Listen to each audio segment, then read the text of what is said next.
trzeba miastu spojrzeć w oczy, jak gieniuchnie swej moczęta. Już tej chwili, tej uroczej się nie zapomni, się zapamięta, bo Warszawa da się lubić, Warszawa da się lubić. Tutaj szczęście można znaleźć, tutaj serce można zgubić. Wiadoma rzecz, stolica i każde słowo zbędne, i w ogóle, i w szczególe, i pod każdym innym względem. Z nią się nawet podobnież i miasto Paryż równać nie ma prawa, bo faktycznie wiadomo, pardon, lecz nie ma to jak Warszawa. Warszawa da się lubić, Warszawa da się lubić. Tutaj szczęście można znaleźć, tutaj serce można zgubić.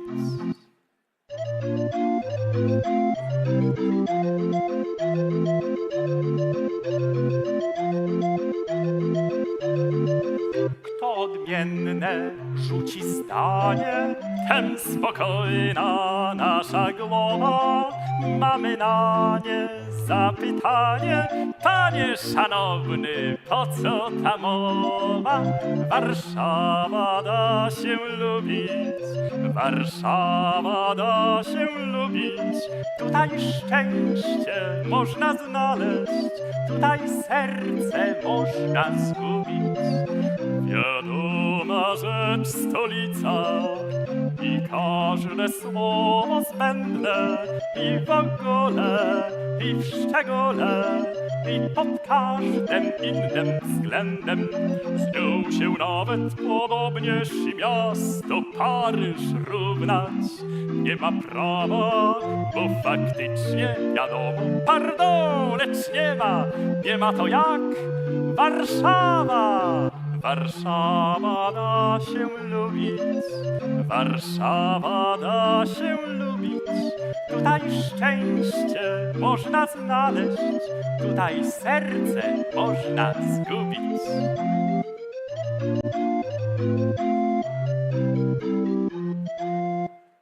Everybody, this is Jan.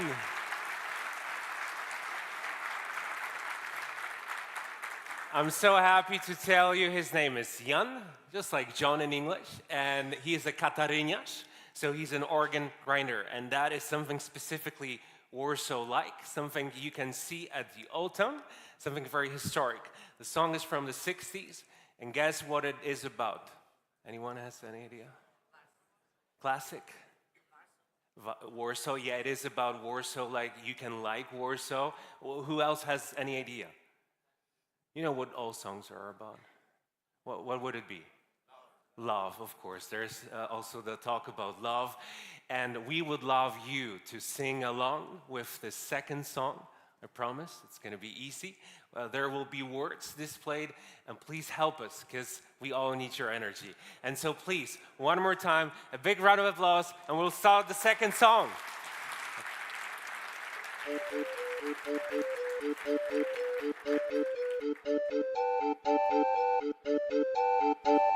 To u nas jest rodzinne, to mi weszło mocno w krew, że starość to bójda, to blef.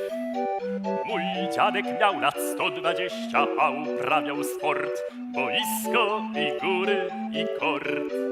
Na cześć młodości wszyscy razem, hip hip hurra, hip hip hurra, hip hip hurra. Z całego serca z ogniem, z gazem, hip hip hurra, hip hip hurra, hip hip hurra. Nie wierzcie temu, że są krótkie młode dnie, tak długo trwają jak to chce. Gdy ci się świat podoba, góry, lasy, wody, to jesteś młody, to jesteś młody. I wtedy z wichrem, wtedy z ptakiem leć w zawody. Hip hip hurra, hip hip hurra, hip hip hurra.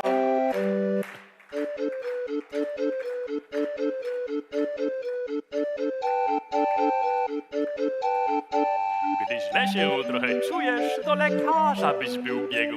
Poczekaj, dam lepszy ci lek. 2 gramy słońca, gram powietrza, kilka gramów chmur. I zdrowyś, i silnyś jak mur. Na cześć młodości wszyscy razem. Hip hip hurra, hip hip hurra, hip hip hurra. Z całego serca z ogniem, z gazem. Hip hip hurra, hip hip hurra, hip hip hurra. Nie wierzcie temu, że są krótkie młode dnie, tak długo trwają jak to chce. Gdy ci się świat podoba, góry, lasy, wody, to jesteś młody, to jesteś młody. I wtedy z wichrem, wtedy z ptakiem leć w zawody i together. Hip hip hurra, hip hip hurra, hip hip hurra. Yay!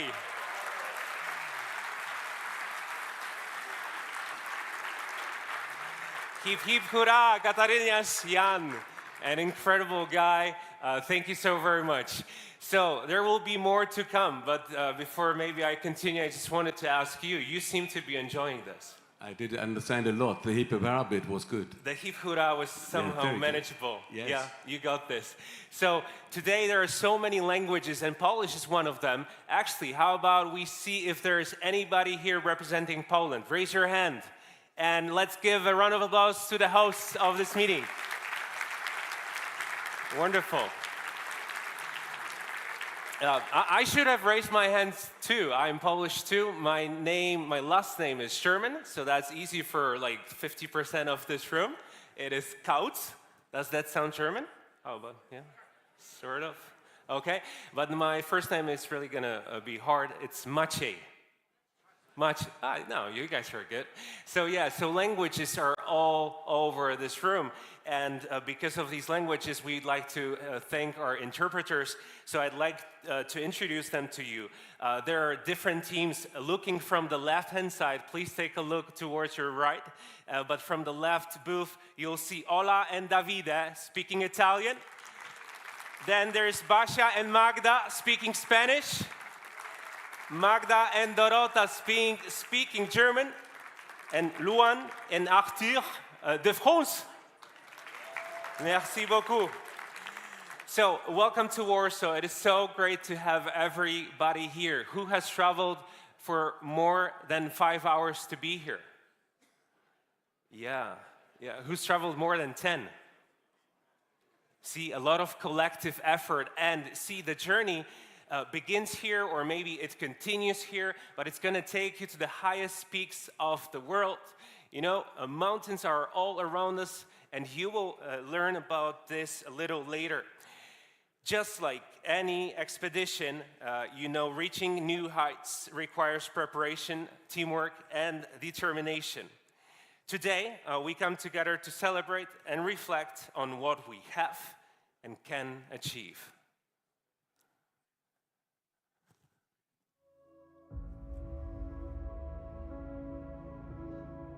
Every journey begins with a single step, with the passion that moves us forward. In nature, we find energy. In movement, we find focus. In challenges, we find purpose. It's this spirit that drives us, in the mountains and in everything we do at Smith & Nephew. Our strength comes from our people, from their energy, their passions, from what inspires them every single day. Because the drive we put into our lives beyond work fuels everything we achieve at Smith & Nephew. We rise above together. Every step, every decision, every effort takes us closer to where we want to be and beyond. What unites us is our shared path, our shared ambition. Together, we reach the top.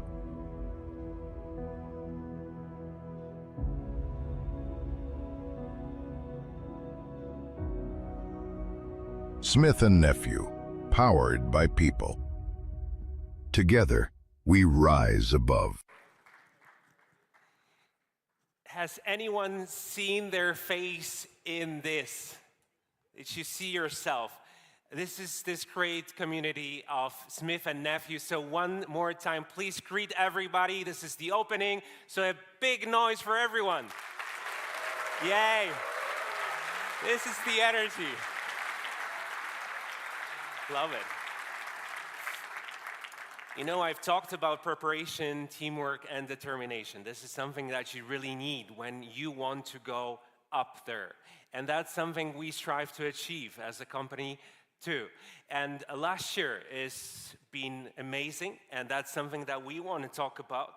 You know, a look back at what we achieved together this past year is what's coming up. And to guide us through this journey, please welcome to the stage your Senior Vice Presidents for Sports Medicine and Orthopedics, Joaquin Lasso and Felix Vandal. Good.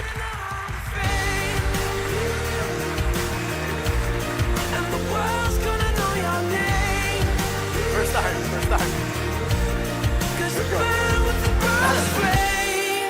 Thank you, Matt. Welcome everyone to Warsaw. Welcome to our 2026 kickoff meeting. It's, for me, it's always great. Obviously, I have the opportunity to meet with many of you throughout the year, but this is also a meeting where, once a year I get to reconnect with a lot of good friends. Today I just met one of my good old friends, my friend Thomas from Austria. He basically mentioned it's great to be back in one of your parties. And what I told him is, look, this is basically your party. We are just the hosts, right? I mean, we are just here kind of making sure that things go well. But at the end of the day, this is your meeting. And I hope that the video that we have started with, we had many of you, let's say, on stage creating the Smith & Nephew logo, is a good representation of what we truly mean. This is basically the meeting where, again, we hope that we will, share with you some of the success of last year, some of the priorities for this year, but at the end of the day, it's all about, what mindset you have in this meeting to take it back home and make it yours, right? So that's the first message I wanted to start with. But again, great to be back. Before we start, I wanted to also ask the audience, anyone that has been, so that this is the first kickoff meeting with Smith & Nephew, that they were not here with us last year, can you please raise your hands just to know? Okay, it's a fair bit of people. So yeah, Felix, also you, yeah. So yeah, I think first on behalf of Felix and myself, we want to welcome you to Smith & Nephew. You will find that there's also a lot of colleagues that have been here for a long time. That's one of the things that we feel very proud of Smith & Nephew, and we hope that you have a very successful career. But talking about newbies in Smith & Nephew, Felix, Yes. This is your first kickoff. So how do you feel about it? So I'm feeling great, excited, nervous. If I see the power in this room and the crowd is just amazing. In fact, it's my second kickoff now. True. I was in Australia and could witness the first kickoff, which was a great experience. But honestly, this is different. This is big. This is just fantastic to have all the commercial people in one room so we can really bring across the messages, concentrate of what we want to do in 2026. We're going to talk a bit about 2025, but the focus of this meeting is really what we can influence, and this is about 2026. So glad to be here, spend the next 2 days with all of you. I'm excited, nervous, overwhelmed, so really looking forward to it. Yeah, and it's a pleasure for me to be on stage with you. I'm pretty sure we're going to continue to build a very solid partnership moving forward. So again, let's recap where we left it last year. Most of you were here in Barcelona, in beautiful Barcelona last year, where, if you remember well, our theme for 2025 was Ride the Tide. And it was all around how do we continue to build on the momentum that we had created from 2024, and we use basically the power of the waves, the power of the tide, to be able to overcome any potential challenges that we have in our way, right? That was the theme of the meeting. It was in Barcelona, obviously close to the sea. And we will see throughout the session today that because of what you all have achieved or have helped us to achieve in 2025, we are now in a different position where we also believe that we are ready to have even bigger ambitions and climb new mountains. And that's why we have selected the theme of this year's meeting to be Together We Rise Above, right? This is about, again, how do we now conquer the highest peaks and the highest mountains. And obviously, it resonates very well and connects very well with our new RISE strategy at Smith & Nephew, right? But I think a fun fact, I think is an important comment here, is we actually selected the theme of the meeting before RISE was rolled out, right? Which in a way is a great representation of first of all, how international region is kind of in the driving seat of what is happening in the enterprise. And that's basically because of the results that obviously day in, day out, you keep bringing, but also how well aligned we are with what's happening across the company, right? But so it's great. I mean, when I saw that the company was rolling out RISE as a new strategy, I was like, okay, great. We don't need to change the theme. We had already prepared some of the material. So yeah, but that's basically why we have decided that this year it was about, okay, conquering new heights, rising to the highest mountains, and this is the theme of the meeting. So let's again recap a little bit on 2025. I mentioned a bit what we were trying to do last year with Ride the Tide, and again I think we will see throughout the session today we had an unbelievable success, right? And the way we have structured this kickoff meeting is slightly different to last year. We're going to have a shorter plenary where we are going to just talk about 2025, where we finished, and start to introduce and talk a lot about RISE with the EXCO panel that are, very kindly have made it here to Warsaw to support this meeting. And the idea is that, okay, let's spend some time in trying to make RISE very tangible for all of you. But then there's going to be most of the meeting is going to be around your cluster breakouts, where the idea is that we move from RISE Enterprise, RISE Business Unit, to actually basically RISE, each one of you rising to the next stage. But with that, maybe Felix, we can start looking at the highlights for orthopedics for 2025. Yes, let's do that. I'm learning here, Joaquin. I think it's great to see that international markets are actually shaping the company's strategy with RISE. So well done.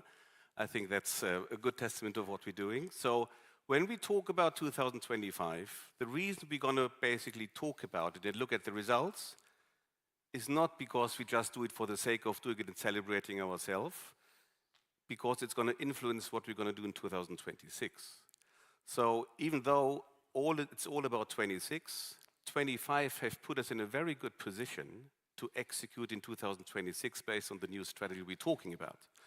So if we really look in what orthopedics has done, I just want to call out a few highlights, and I'll tell you the reason why I'm doing this. So first of all, if you look at the growth we've achieved in international markets from a revenue perspective, that's a decent 4.6%. This is in ortho, a very, very good result, guys. It is fantastic. And if you even look at Europe,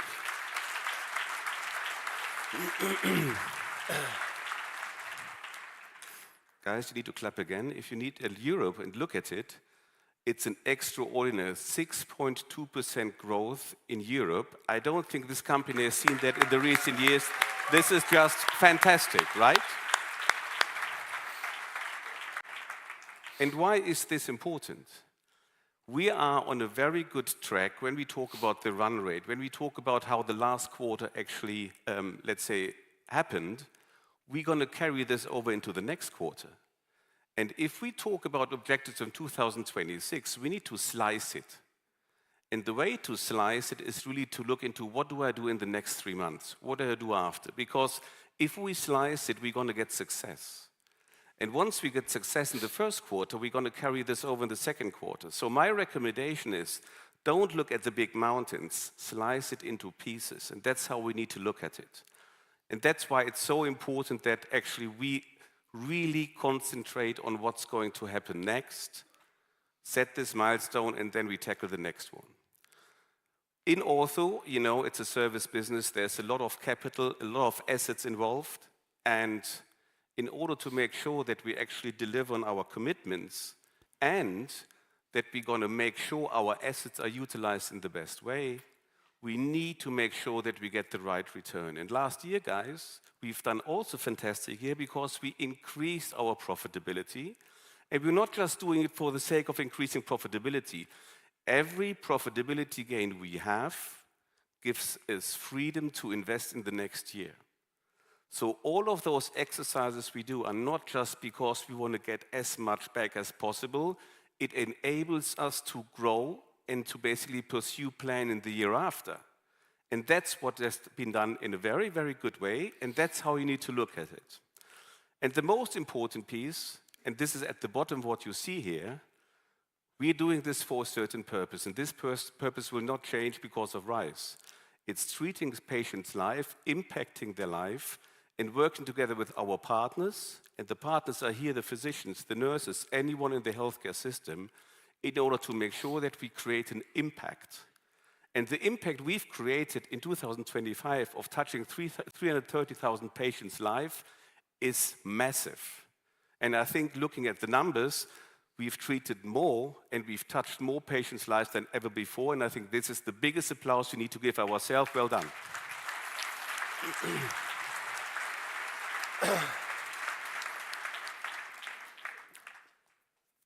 Second piece. I'm going to focus on a few things here.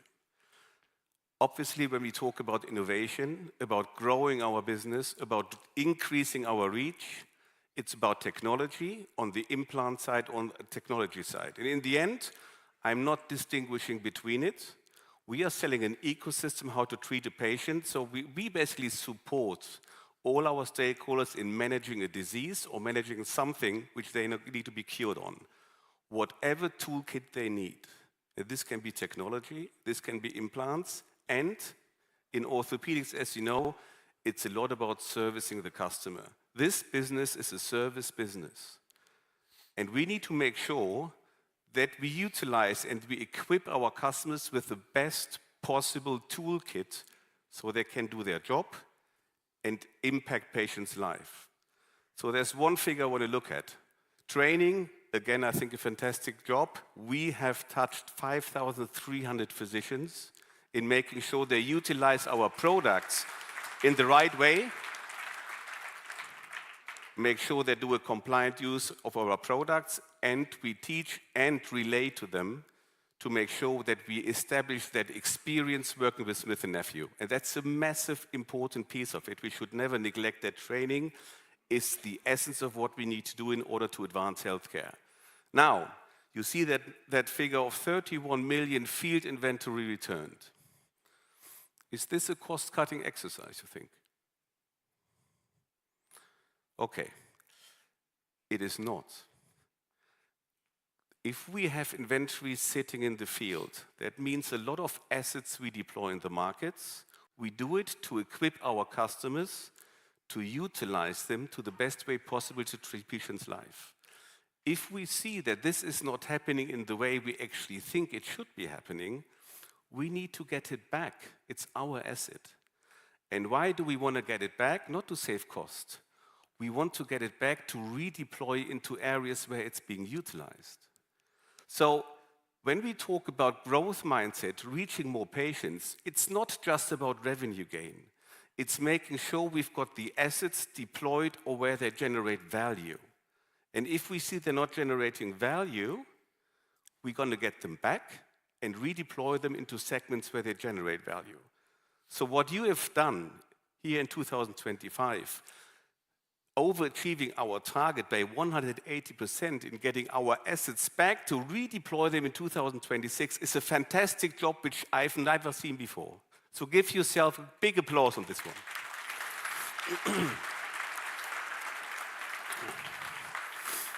And last but not least, when we look at the Gallup results, everyone is always asking, Felix, is this a good score? Is it a bad score?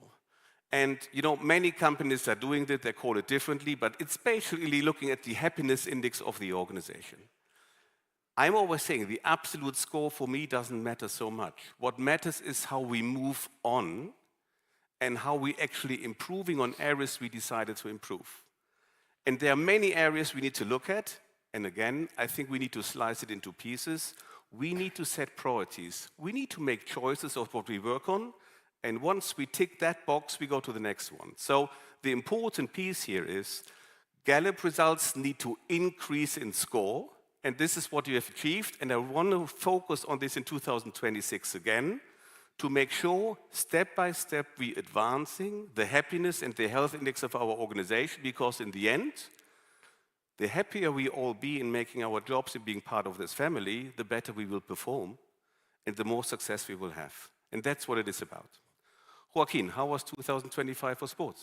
Yeah, thank you, Felix. And again, a big round of applause for the orthopedic people in this room. Great results. So, as we look at the sports medicine performance last year, again, we asked you all to ride the tide. And I think what I'm very pleased to say is that we had, I mean, to summarize 2025 in a few words, was record-breaking year. We had a year of unprecedented growth. It was the first year where we exceeded $500 million as a business in revenue. And again, we asked you to ride the tide. And if you can see, we had a very strong year in 2024 with 9% growth. So you not only ride the tide and kept the momentum, but you actually accelerated even further to a groundbreaking 9.2% growth. So an unbelievable results. Big round of applause for the sports medicine team. So again, what we have shown here is the evolution since the implementation, obviously, of the new business unit structure. So clearly for sports, this has been a good decision. And again, we have seen an acceleration year on year to reach an unprecedented level of growth. And again, we are talking about mature markets in Europe. We are talking about mature markets in Asia Pacific. So to grow 9.2%, it kind of feels pretty good, right? And not only is around the overall results, as I said, $500 million business, 9.2%, but it's actually how we got there. For second year in a row, we had all the clusters in Europe and in Asia delivering at or above budget. So everyone in this room actually performed. We always look also at what we call balanced performance across the business unit because we have so many segments. And we also achieve 80% of our segments were at or above budget, which is exactly one of the KPI that we set up for this year. And again, we also drove performance in those strategic products, strategic initiatives that we wanted to basically drive, right? So right now, our business, as I said, $500 million, 56% of that business comes from what we call focus products or new product launches. So again, not only you perform, but you actually listened to what we asked you to do, and you actually drove the products that really matter to us, right? And that helped us to achieve these also great results when it comes to our trading margin and our financial KPIs, which, as Felix said, is not about generating more profit to the company. It's actually about generating more profit so that we can reinvest in areas of the business that are going to help us to grow in the future. And that's what we have been doing since in the last few years. I mean, I can call out some areas, but medical education, we have been reinvesting a lot of our profits into making our medical education program even better.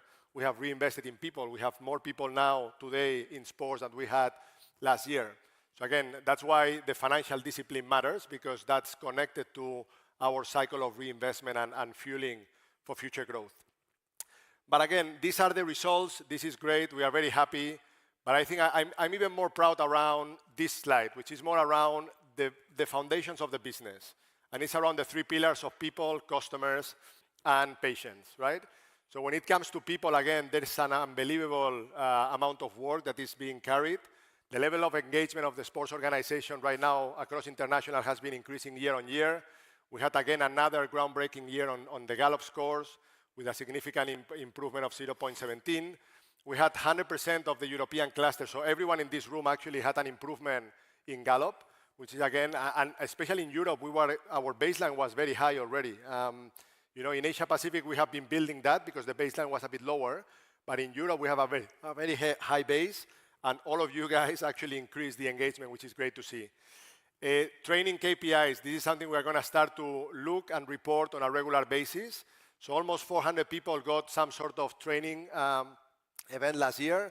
And that's almost 90% of our sales force across Europe, right?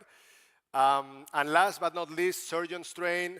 As I said, we have been putting a lot of energy in getting our medical education up to the standards that we believe are, top-notch under our Inspire program that Saurabh is leading with the rest of the team. And we trained almost 11,000 surgeons last year. We trained them a combination of local events and also international events. And also we train around 3,000 surgeons in our 3 academies, right, in Munich, London, and Singapore. So we are really using those assets that we created in the past few years, right? And last but not least, the patient KPI is a KPI that we're going to start to report much more. It's a bit more complicated in sports medicine and in recon, because in recon it's a bit easier to know one hip is one patient, one knee is one patient. In sports, because obviously you have the consumable business in AET and so forth, it's a bit more complicated. So we are deep diving exactly on this KPI. But yeah, what I'm proud to say is, again, we compared versus last year using the same criteria, and we grew the number of patients that we serve around 10%, right? Which is truly unbelievable, and we are close again to the 1 million patients that we are treating across international. So this is the slide that for me makes me proud. I mean, the results also, but the results are more an outcome. I really believe that this is what is driving for us the results that we saw in the prior slide. But yeah, this is great. You know, we are both very happy, Felix and myself, but now it's all about what do we do next?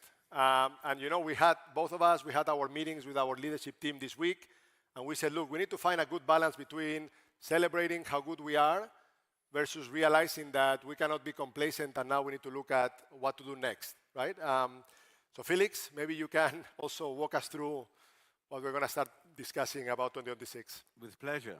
So, let me just first start. Who has not seen a RISE slide so far?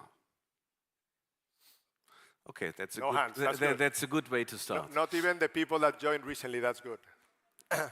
Okay, so I think you all have seen quite a few slides. There has been quite a lot of very good communication about it.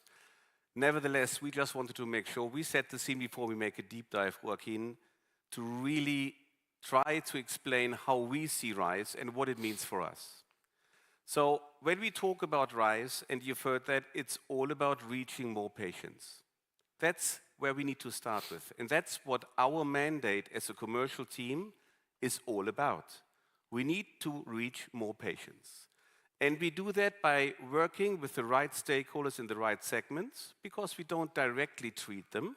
We work with our partners, the surgeons. So we need to make sure we're working with the right partners who are treating the patients and utilizing all of the equipment we provide in the most effective manner. So it's all about reaching more patients, and it's not about defending what we have.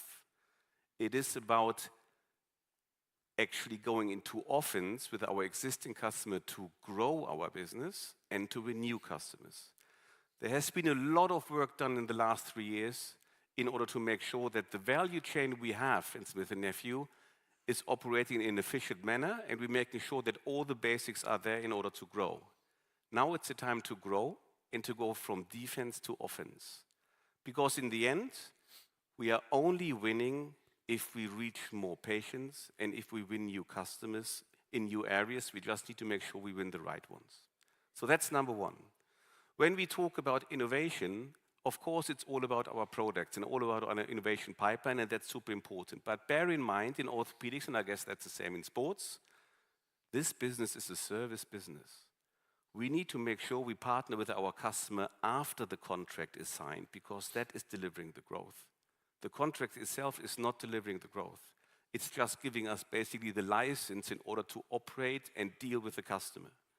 So when we talk about innovate, it's about the way we deal with the customer, the commercial offerings we offer to the customer based on the needs they have, the way we basically organize training, the way we interact with the nursing. So all of this is also innovation, which is going far beyond products. And that's what sits with the customer quite a bit. This is what makes them willing to partner with us for the long term. And it's all about simplifying their life. The more we simplify their life, the more value they will attach to us. And this is about products, technology, but very much also about service and training.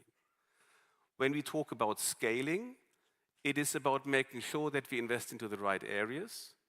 We try new things, and once they work, we scale them. So one thing I've learned when I worked in smaller companies and some startups or scale-ups, it's all about fail fast. If you try something, you need to try it in a very small environment, and that's what we're going to do in our markets. If it works, we scale it. If it doesn't work, we kill it. But we need to be fast, because we don't have any time to waste. We need to make sure that whatever we try in order to innovate and to be more effective in the market, we need to test it. And we need to test it in a very small environment to make sure if it works, we scale it. If it doesn't work, it doesn't really hamper our business too much. And last but not least, and I think this organization has done a fantastic job last year, you just saw the numbers, efficient execution is all about prioritizing of what we do. And once we prioritize what we do, we also make the choice of what we're not going to do. Because in the end, there's a lot of danger in prioritizing because we're adding stuff on top. We can't do that because it's not an unconstrained resourcing we operate. We've got a certain amount of resources. Then we need to make choices of what we're going to focus on and what we're not going to focus on. And once we do that, we're going to be much more efficient and we also simplify our life. And that's what it's all about. Back to you, Joaquin. Yeah, and as I mentioned before, the way we have structured the meeting, the plenary session, which is a short one, is all going to be about making this a bit more tangible to each one of you, right? So we're going to have, now we are obviously doing a bit of a refresh of the Enterprise Rise that has been, rolled out recently. We're going to have an Exco panel where we're going to, again, try to bring it closer home. And then Felix and I will be coming back on stage to talk about the specific translation of Rise into the business unit, right? But I want to spend, the last slide, Felix and I, we wanted to spend some time to talk about the last piece of this slide, which sometimes people don't see, but I think is probably the most important part when we think about 2026, which is our way to win and that mindset of continuous improvement and be better every day, right?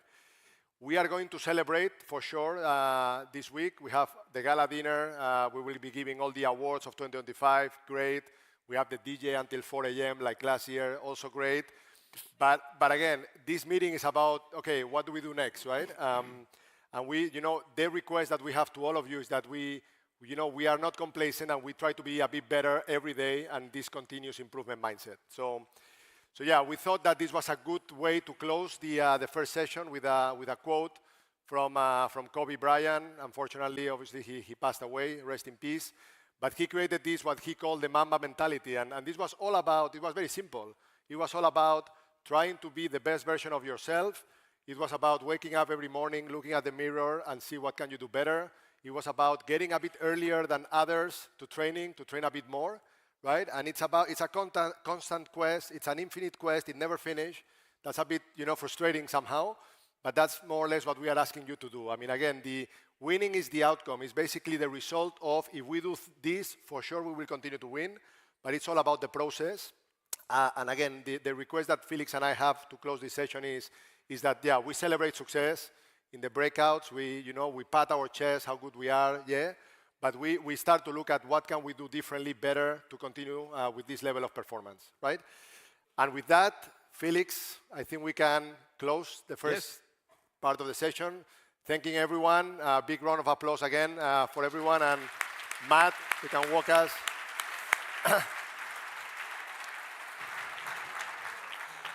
So who's excited about the results, the numbers? Who's excited? Yay. Good. Good. That kind of gives us some hope. We get some hope out of this, that people did memorize the numbers and not just the number 4 that some of you mentioned. You remember when they talked about 4 a.m.? Yeah, I'm pretty sure people are excited about that announcement too, that the DJ will be here until 4 a.m., okay? Let's do this. Do you guys have the energy? Some of you, yeah.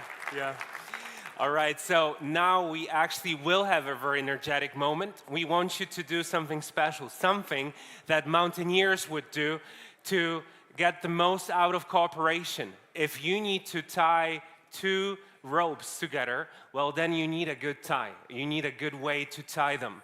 And this is about growing stronger. When you combine 2 things, you can really achieve the highest peaks. So to do that here, right here in this room, please look underneath your chair and find this little something. Yeah, and we're gonna do some magic with it. We call this magic, and not just us, but also sailors and mountaineers, they call it the 8-figure knot. And you guys will actually learn how to do it. I can hear the excitement. That is good. Everybody, who's ready? show your knots, show your ropes, not the knots, yeah, hopefully. All right, so I want you to follow me. I want you to take a look at the camera. I will be presenting how to do it. So first, it's gonna be easy. You just put it around here, okay? So you put it around. And now you need to wrap it a little bit around and through the loop. And then just go with it. Go with it. See if it takes you to this. If not, then I must have screwed up. I will do it again. Oh, you got that? Okay, if somebody has already have it, show it. But for everybody else, I'm gonna do it again because I want us all to succeed. So again, first you do this, very, very simple. Then you put it around here. This might be the toughest moment, right? You take one of the angles and wrap it around here. And then you just take this side and put it inside of the thing, you know? And then it leaves you with this. And you know, third time is the charm, so I'm gonna do it faster now. Around and through the loop. Yeah? How about this? Everybody who has it, please raise your hands. And I want Bartek, our photographer. Please welcome Bartek. Bartek will take a good picture of it, okay? I will be with you guys because I'm proud of you too. Please present it to Bartek. Bartek will take the biggest picture ever. Make sure you guys smile. And we can all yell, ignite. 3, 2, 1. Okay, and now when you hear one, you guys say ignite. 3, 2, 1. Ignite! And one more time. 3, 2, 1. Ignite! Got it. A big round of applause to everybody.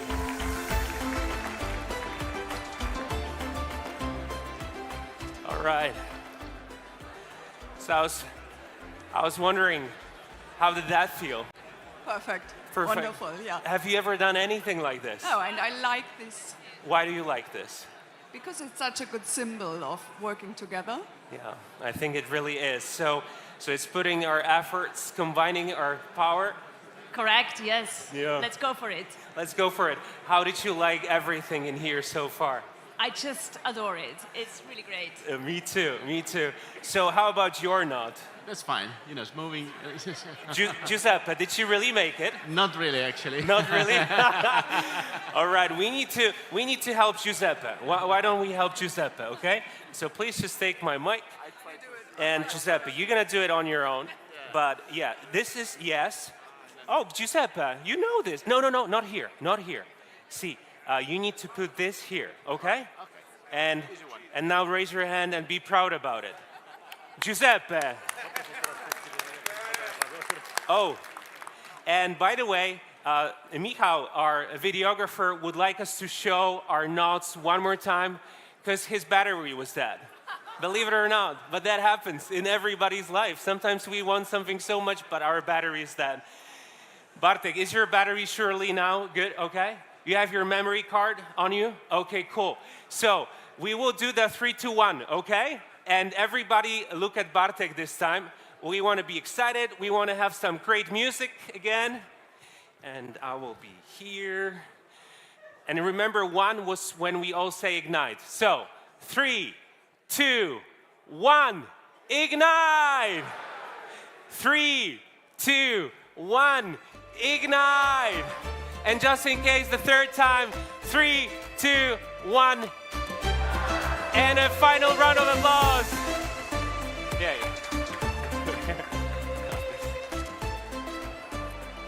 So thank you for helping us to do this. This was great. You know, we faced many challenges together as the company. I can still feel the transition. I see that the excitement is still here. The Dutch team. Yeah, I see the Dutch team. They're having lots of fun. Yeah. Hey Dutch, why don't you make some noise for us? Yeah. Anyone else from the Netherlands? Your applause for everybody from Benelux. So also Belgium and Luxembourg. Wonderful. And last but not least, there are also people from Sweden. Is there anyone from Sweden? Okay, and people from Thailand and the UK and the US. The 3 countries. Okay, good to have you. Now we're ready to talk about more strong collaboration, turning challenges into opportunities. And this is something that we're exploring now in this next segment. So this is the EXCO panel, Who We Must Become, our shared challenges and opportunities. Please welcome back to this stage Felix and Joaquin with our Chief Financial Officer, John Rogers, and Chief HR Officer, Elga Lola. Make it big. Yeah.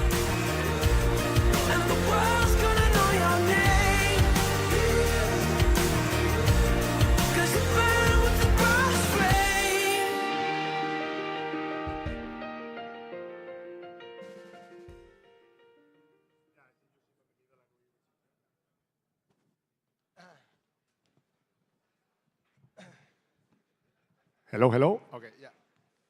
So yeah, as I said, we're gonna try to get Rise closer to everybody, and for that we have the honor and pleasure to have John and Elga with us. I want to thank John and Elga because Elga, I think it's your 3rd year in a row. You were in Munich, you were in Barcelona, and you were obviously here in Warsaw. And John, you've been again the 2nd year in a row since you joined, right? So you've been supporting all our sales kickoff meetings, which really means a lot. And I know it's not easy, obviously, with your schedules, but also, especially this week, it was a bit difficult to travel from the US, outside of the US. So thank you for being here. Yes, and as a new kid on the block here, Elga, I've learned that you actually have the 24th anniversary of being in the company, right? So this is something which I think we can celebrate. Great achievement. Pleasure. So also from my side, thanks for being here. I know it's a lot of travel. There's a lot of effort you're actually doing. So thanks very much for sharing your thoughts. And we're going to have interesting questions for you. So happy to learn and looking forward to it, guys. So, Felix, you wanna? I mean, we have a set list of questions that we've discussed with the team. So maybe you wanna kick it off, or? Yes. So the first question is for John. John, based on your vast experience and a lot of legacy you've got also in MedTech, when you look back, what challenges actually did you face, and did you actually develop a sort of recipe how to overcome them and make sure they're going to be tangible and operational for you? What could you share with the audience? Great question. But before I answer, actually, I did want to say first and foremost, I was super excited by the numbers that you guys showed earlier, and I just wanted to say, on behalf of the EXCO, a massive thank you to you and all your teams for what you delivered last year. I mean, kudos to you guys. Great result. Look, I've had quite a few challenges in my career, some more notable than others. Look, I would say the biggest challenge that I faced was when I actually moved from being the CFO of a company called Sainsbury's, which is a big food retailer in the UK, to being the CEO of a company called Argos, which is a general merchandise retailer in the UK. It was, it's 30,000 people, 800 stores around the UK, multiple warehouses. We had to I came in, we had to redefine our strategy. We had to bring 2 cultures together. We were under huge pressure to deliver not only top-line numbers, but also the profit. And I remember on day one feeling completely and utterly overwhelmed. And frankly, maybe, I'll admit it, a little bit scared. How am I going to do this? It all seemed too much. And actually, the way that eventually I managed to get my arms around it, and it's something, Felix, that you said earlier on, I can't remember the words you used, but you said sort of breaking it down into bite-sized chunks. And I think if ever you've got something, a task ahead of you that you think this is overwhelming or it seems almost impossible to achieve, by breaking it down into manageable task-sized chunks, defining the strategy, building the team, putting a plan together, a people plan together, going on a roadshow to speak to all the teams, to communicate. And actually, by breaking it down, it becomes a lot easier to think through. So that's something that I've certainly learned on my own leadership journey. And I think it's very relevant for Smith & Nephew this year ahead because, we've said we've been very good in the last 3 years at delivering against all of our numbers. 26 will be another challenging year. We have aspirational goals and we've got a lot to achieve. And I think the way to, if you're feeling daunted or overwhelmed by that, then if we break it down into month by month, week by week, we just got to deliver in that relentless way, quarter by quarter. I think that helps you process it a little bit and remove some of the anxiety and then builds belief and confidence in delivering what we're setting out to achieve. Thanks, John. I think it really resonates. And I think when we've talked the last 2 days with my leadership team, everyone is excited about 2026. But in the end, how to tackle it, you say, okay, what do we do next month? What do we do next quarter? To make sure that they actually can tick boxes. And tick boxing satisfies. Because you think that's done, I don't need to worry, and you take on the next one. And I think that's really helpful. So thanks a lot, John. Yeah, and I think, John, you mentioned something that I think is very relatable to me and I think to Felix and to probably everyone in this room, which is, we all have some moments of overwhelm. Especially, obviously it's great to have great results, but sometimes you have this feeling that, you perform well and then you need to do it again and, the race doesn't ever end. And then on top, obviously, you have all these things happening around the globe that sometimes feel a bit overwhelming. So I had a question for Elga. I mean, how do you navigate? Again, we are asking our teams to rise, but how can we rise also when we have to navigate some moments that might be a bit tougher, and how do you normally do it? Because I'm pretty sure that, like everyone, we go through these cycles, right? Yes, we do indeed. And for me, I have to remind myself in those really crazy moments that we all experience to actually slow down and get really clear. Real clarity on what my priority is for that moment, what the expectations are, what am I actually trying to solve for in that moment. So for me, it's almost a slow down. There's a bit of a theme starting to emerge as I was listening to you this morning, Felix, and I think it resonates really well with the commercial teams here in the room because so often you can be overwhelmed by the crazy of the day and the high pressure environments that you're in, and being able to really think about what is important for me in this moment that I have to achieve. How do I want to show up? What conversations do I need to have? And how do I really bring that over? For me, it really is about almost slowing down enough to get enough clarity to help me go fast. And I use that as a recipe very often. The other thing it does too is it brings down the emotion. Clarity is just a beautiful thing. If you know what's expected of you and which direction to go in, it's so much easier to navigate the chaos, isn't it? Because you know the path that you need to go on. So I rely on that, Joaquin, and it's a tried and true recipe. I don't always get it right, but I do rely on that to help me work that through.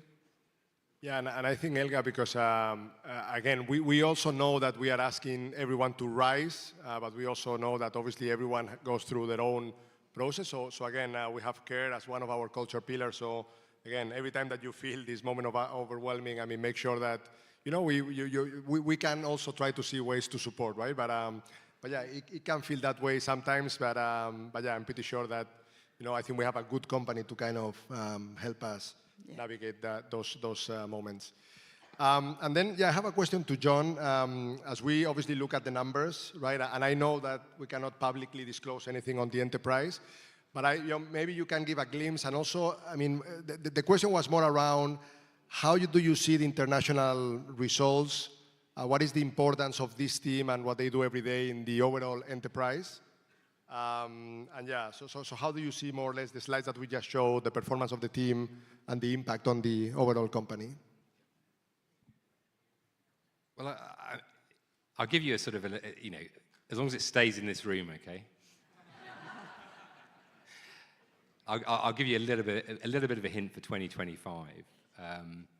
For those of you that saw the Capital Markets Day, we did a Capital Markets Day to the city in December of last year, and we set out our stall in terms of the RISE strategy and the years ahead. But we also, at the same time, we gave some what we call guidance, where we tell the city what we're expecting to achieve for the full year. And actually, the good news is that 25 was a very good year. And all the different measures that we look at, and I won't list the length of them, but we pretty much beat every single one.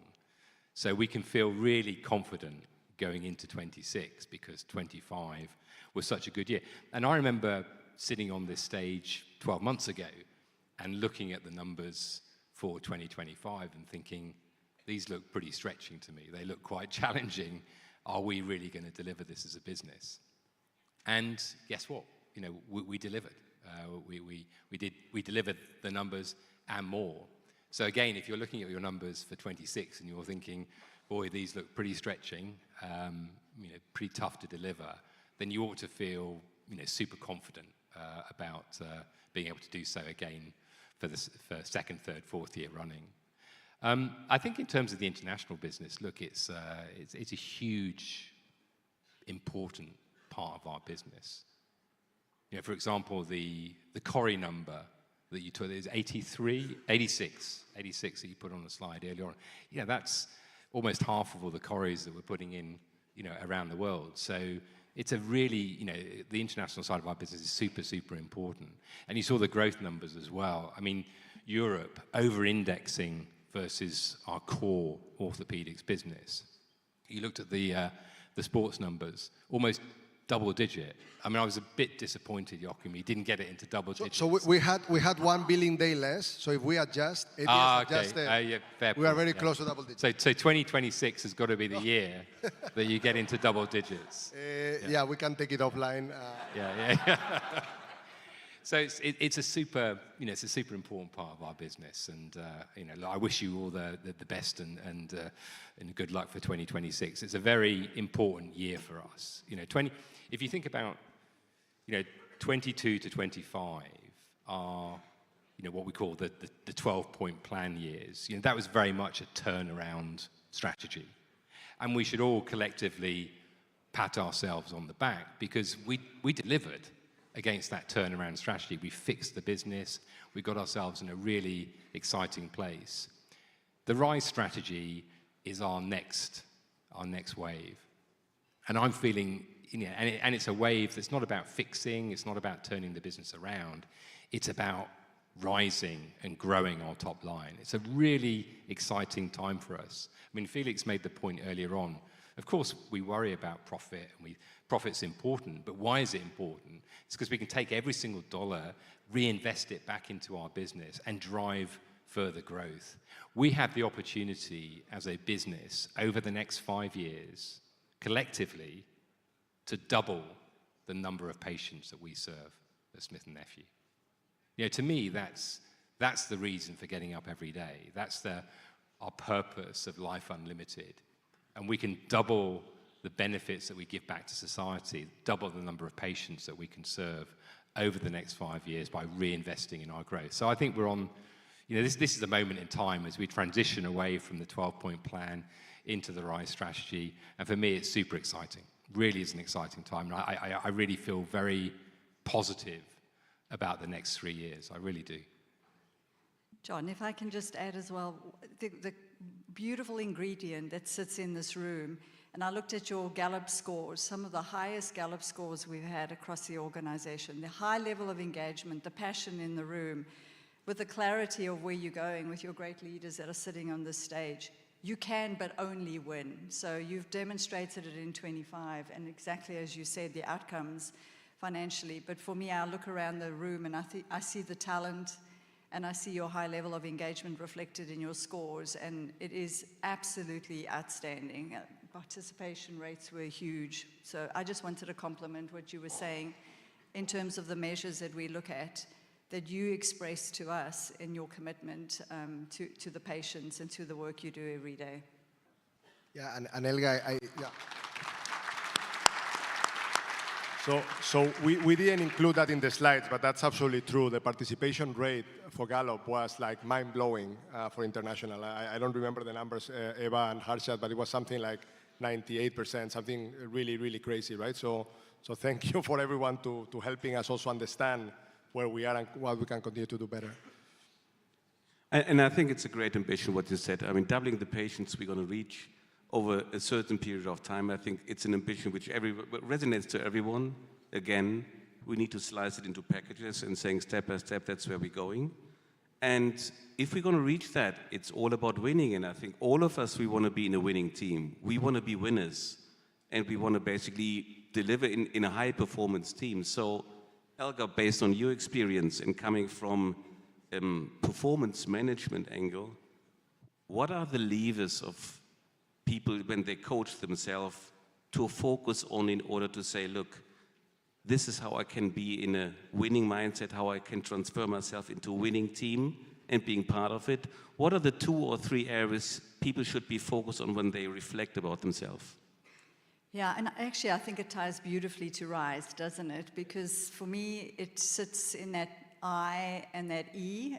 So it's around execution and that commercial focus, which you are so good at already, being very clear about the direction that you need to go in, delivering consistently. I think John says that often, every month, every quarter, every year matters. It's every step adds up to something that is going to contribute to the success of the business. So it's that real focus on exactly what you need to do to get better and stronger every single day on the commercial side. So that's the E for me on the execution. And then the I, we have such a great portfolio, don't we, of products. And I look across the room with sports and ortho and how much you can leverage with one another. But really having that power of that portfolio and making that win for us in the market every day. So if you know what you need to do and you have the products in your bag to be able to go and do it, then you have the commitment and the passion to actually exercise that. To me, that's the most powerful combination, powerful mindset. Thank you very much. Yeah, and I think future looking, there's obviously one area that our teams are also asking us a lot about around AI, right? So I maybe to both of you, I think one more from an enterprise perspective. I know, John, you have been experimenting and working with IT on deciding how do we kind of roll this out, but also from an HR perspective, Elga, around impact of AI on the workforce, around tools that we could potentially deploy. I mean, is there anything that you could share with the room around maybe what might be coming in the next few months? We don't talk about AI at all, do we? No, you never. and I. It was interesting, actually. Elga and I were at Davos last week, which is, look, I mean, a real privilege to attend and a real privilege to represent Smith & Nephew at that event. But the two, key hot topics of the week were, you guessed the first one was clearly Trump, and the second one was AI. Everyone's talking about AI and how it's going to revolutionize our ways of working and our businesses. But I think the challenge that many companies actually are struggling with, and I would include Smith & Nephew in this group, which is how do we actually go about executing AI? There's a lot of talk, a lot of hype, but very few companies have really landed. You know, I think that what was the expression that was being bandied around? You know, AI is everywhere, apart from the profit line. You know, so lots of companies are investing a lot, but it's not really having an impact on the business. So we're going to do some work. We're just actually kicking off some work at the moment, which is really aimed at maybe stepping back. You know, we've got quite a few initiatives that we're running with, where we've identified opportunities to deploy technology in our supply chain, in looking at our things like our data analytics, like our surge and churn, for example. So there's lots of good use cases which we are in the process of deploying out there in the business, which I think will help bring to life the benefits that we can deliver through AI. But we're also doing a process where we're just stepping back a little bit, and we're really trying to look at our end-to-end workflows, what we call our end-to-end workflows across the company. You know, and really looking at each one of those in a little bit of detail, and really identifying where technology or digitalization or AI can actually start to unlock value. And the reason we're doing that is because we want to make sure that we focus our efforts and energy on those areas where we really see high value add. There's always a risk in these things. You know, everyone starts doing their own thing and they're a bit of a scattergun approach, and that's not a bad thing. Experimentation, and you said failing fast was a phrase you used earlier on, and that's a good, that's a good discipline to have. But we also want to bring a little bit of structure to it and say, look, where do we really make sure that we are firing our cannonballs for those that have, we want to focus our investment and our energy in those areas that we know will have the biggest impact. So things, for example, I suspect will be our supply chain and on our inventory management. And you talked about asset efficiency and making sure that we're deploying our products in those areas that they're going to be most productive. And so I think it's those sorts of areas where we can look at how can technology augment what we're already doing as a business. And I use that word quite deliberately, and Elga, you may touch on it in your thoughts on the workplace of the future. I think for me, AI as a tool is very much about augmenting our capabilities as human beings, you know, and enabling us to compete more effectively in what we know are very, very tough marketplaces.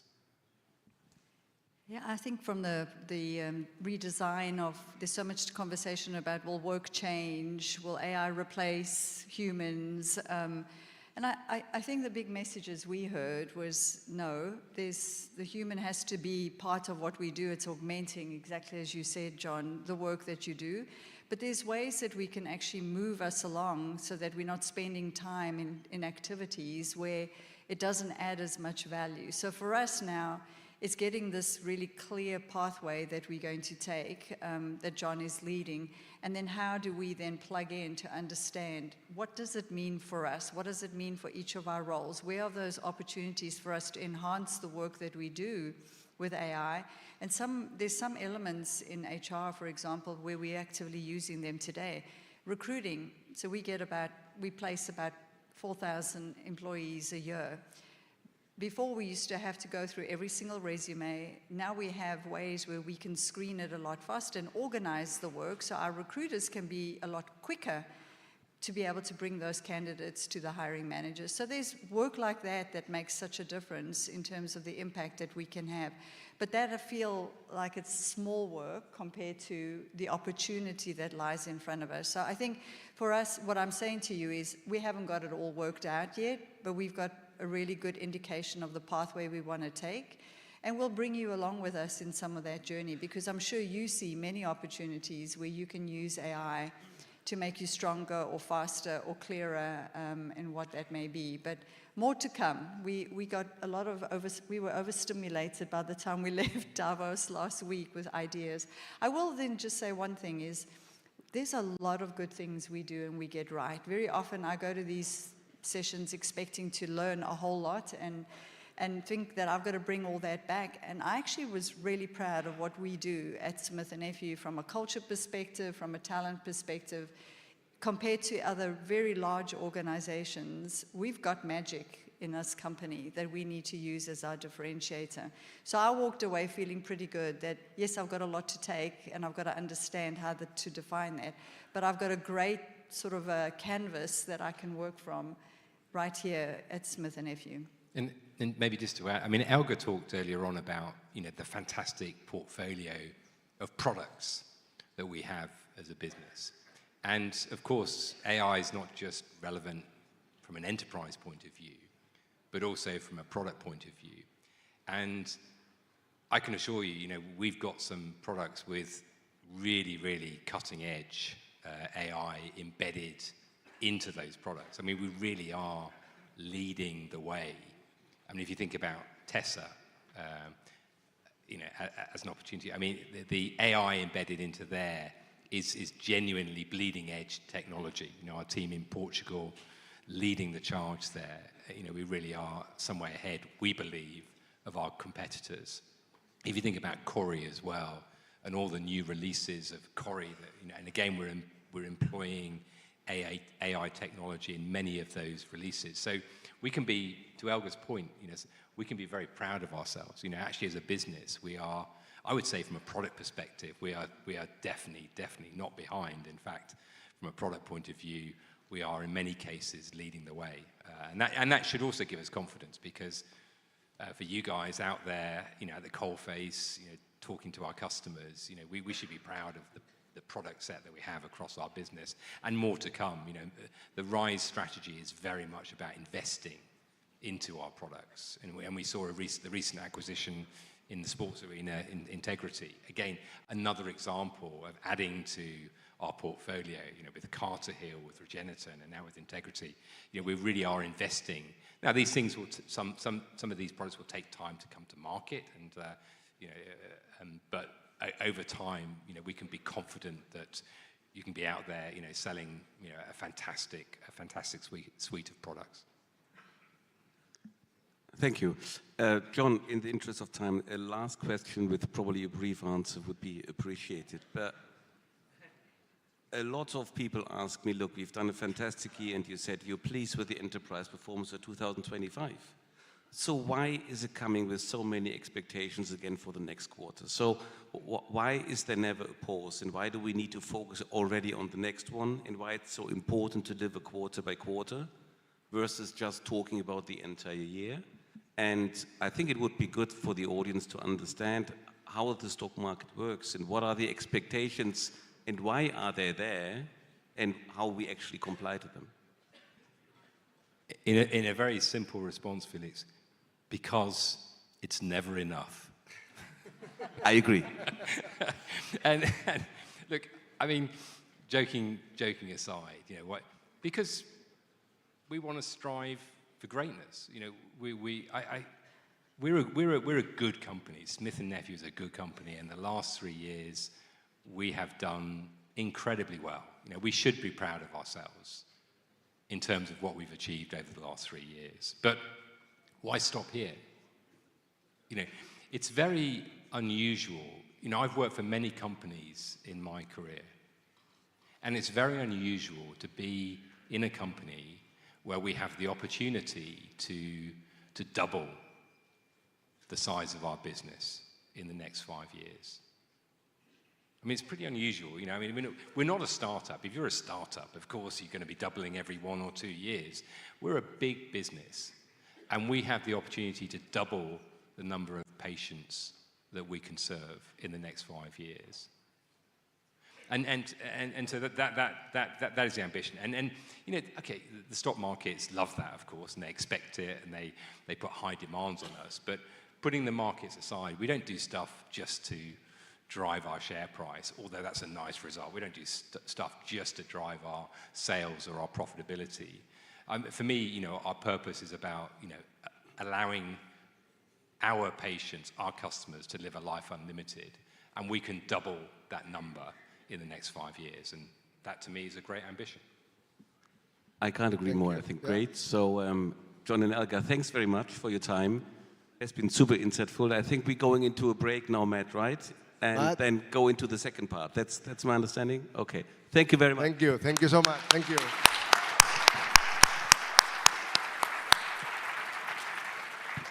That's exactly right. So we'll see you here at 11 a.m. Enjoy this time. Make most of it.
que están happy, and who smile a lot.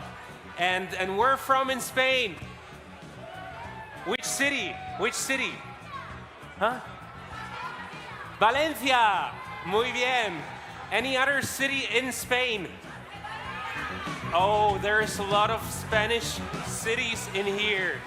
So I want to hear from you. We're from in Spain. From Barcelona. Barcelona. Make some noise for Barcelona. Oh, incredible. Yay. You also from Barcelona? Yeah, Barcelona. Tell me one wonderful thing about Barcelona. The Sagrada Familia. The Sagrada Familia. Is it still in construction though? Yeah. When will you finish La Sagrada Familia? 35 years. They always tell me that. No, it's now it's real. Now it for really real. is Yeah, yeah. happening. Okay, wonderful. Okay, so what else do you love about Barcelona? People, of course. People. People and weather. Perfect. Weather is perfect, but I've heard that there was snow in the mountains. Yeah, a little bit in the mountains, but no, really That's good. okay. And also food. And also food. Anyone else from some other city in Spain? Malaga. Madrid. Oh, Madrid, muy bien. Granada. Qué bueno. Granada. Granada. Okay, tell us something about Granada. Alhambra. Alhambra. There's a beautiful palace, like a castle in Alhambra. Yes. Beautiful. What else do you love about Alhambra? Alhambra, sierra, ski, playa. It's Todos. a wonderful city. Todo perfecto. Yes. Of course, thank you so much. Anyone else from any other city in Spain? No Spanish people on this side of the room, I reckon. No? No. I would be interested in you. Where are you from? I'm from Austria, Vienna. Okay, so what is great about Vienna? The people, the diversity, and the energy. The energy. Yes. And maybe the cheesecake. I think you guys are good with cheesecake. Sachertorte, it's a chocolate cake. Oh, chocolate cake. Chocolate cake, exactly. Is yes. it worth it? Definitely. Definitely. Yeah. There are some wonderful coffee shops in Vienna, and there are also some great things to do, like the Christmas market just recently. Yeah, I've seen it. I've done it.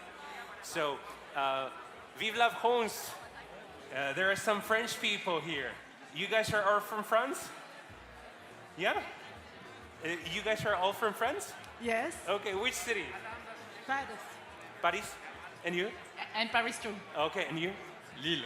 Lille. Oh, that's interesting. Anyone else from Lille? Oh, not too many people. Why? Why does it? Why don't people want to live in Lille?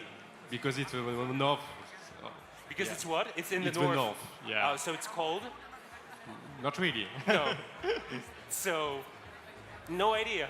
No idea. No idea. But there are a lot of people who enjoy Lille, I think. Yeah, I think too. Yeah. Because we have very good beers. A very good beer. Yeah. I love it. I love it. So how long are you with Smith and Nephew? 1 year and a half. 1 year and a half. Great to have you. Good that you're here. So last year, were you in Barcelona? Yeah, good. And we are getting ready, believe it or not.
Hello, everybody, and welcome back. Is there any energy left?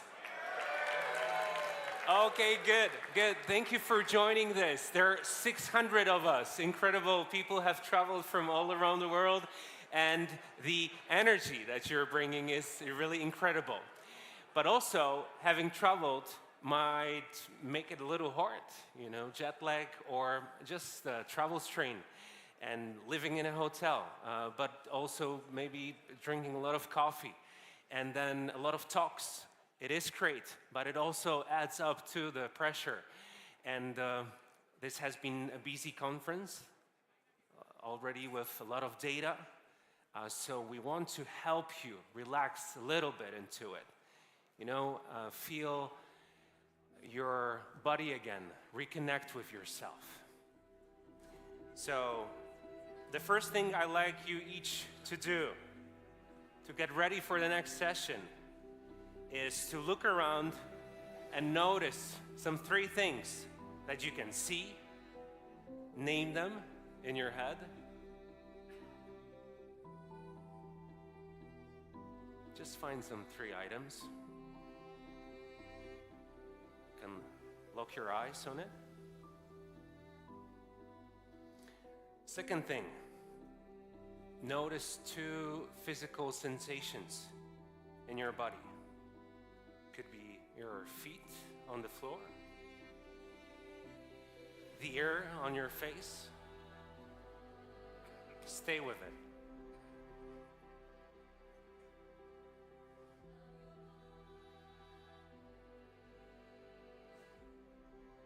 And now take a deep, slow breath in.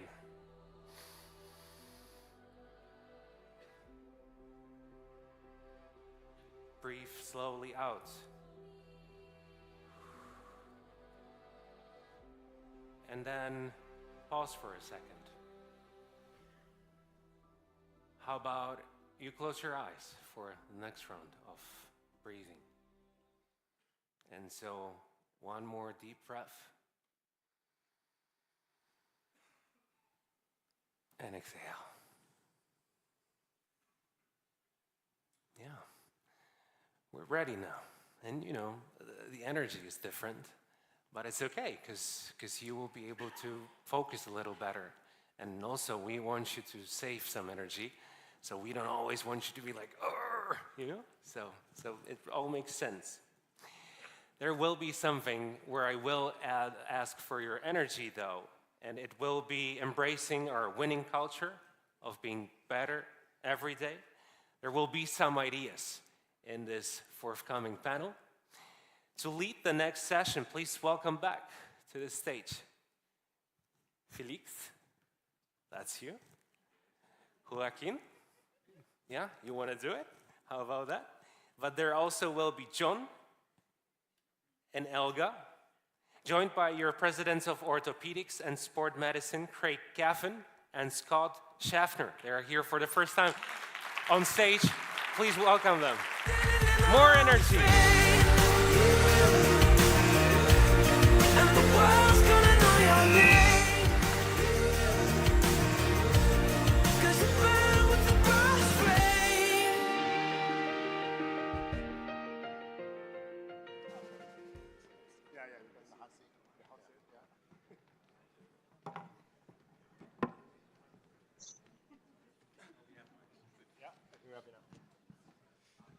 Okay, we are back, and we are, recharged.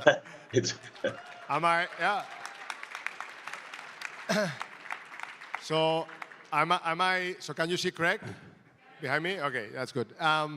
So yeah, hey Craig, how are you? I'll introduce a little bit of your situation in a moment.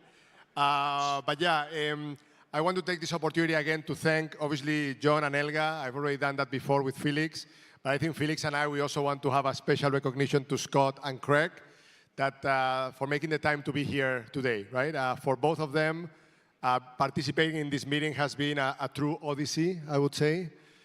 In the case of Scott, I think your flight got canceled.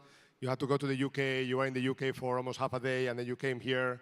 And then you're going tomorrow to the US, San Diego, right? So Thank you, Scott, for being here. I'm glad I made it, for sure. Craig, we miss you. There's plenty of snow here too, just so you know. But for me, I think I get as much out of being here as just any impact that I can have just with the presence. The energy that you draw from a room like this is kind of the best, in spite of the meditation that we all just did. The energy in the room and the people here. That's the best antidote for any jet lag that we might feel. Or good early morning to you, Craig. Good to see you. Thanks, Scott. Appreciate it. And I think, Craig, for you, I think your Odyssey was, another level of Odyssey. So Craig was supposed to be here with us today. Obviously, there is a massive snowstorm in the US. Flight got canceled, but not only that, he was without electricity for a couple of days. He still insisted that he wanted to participate in this session.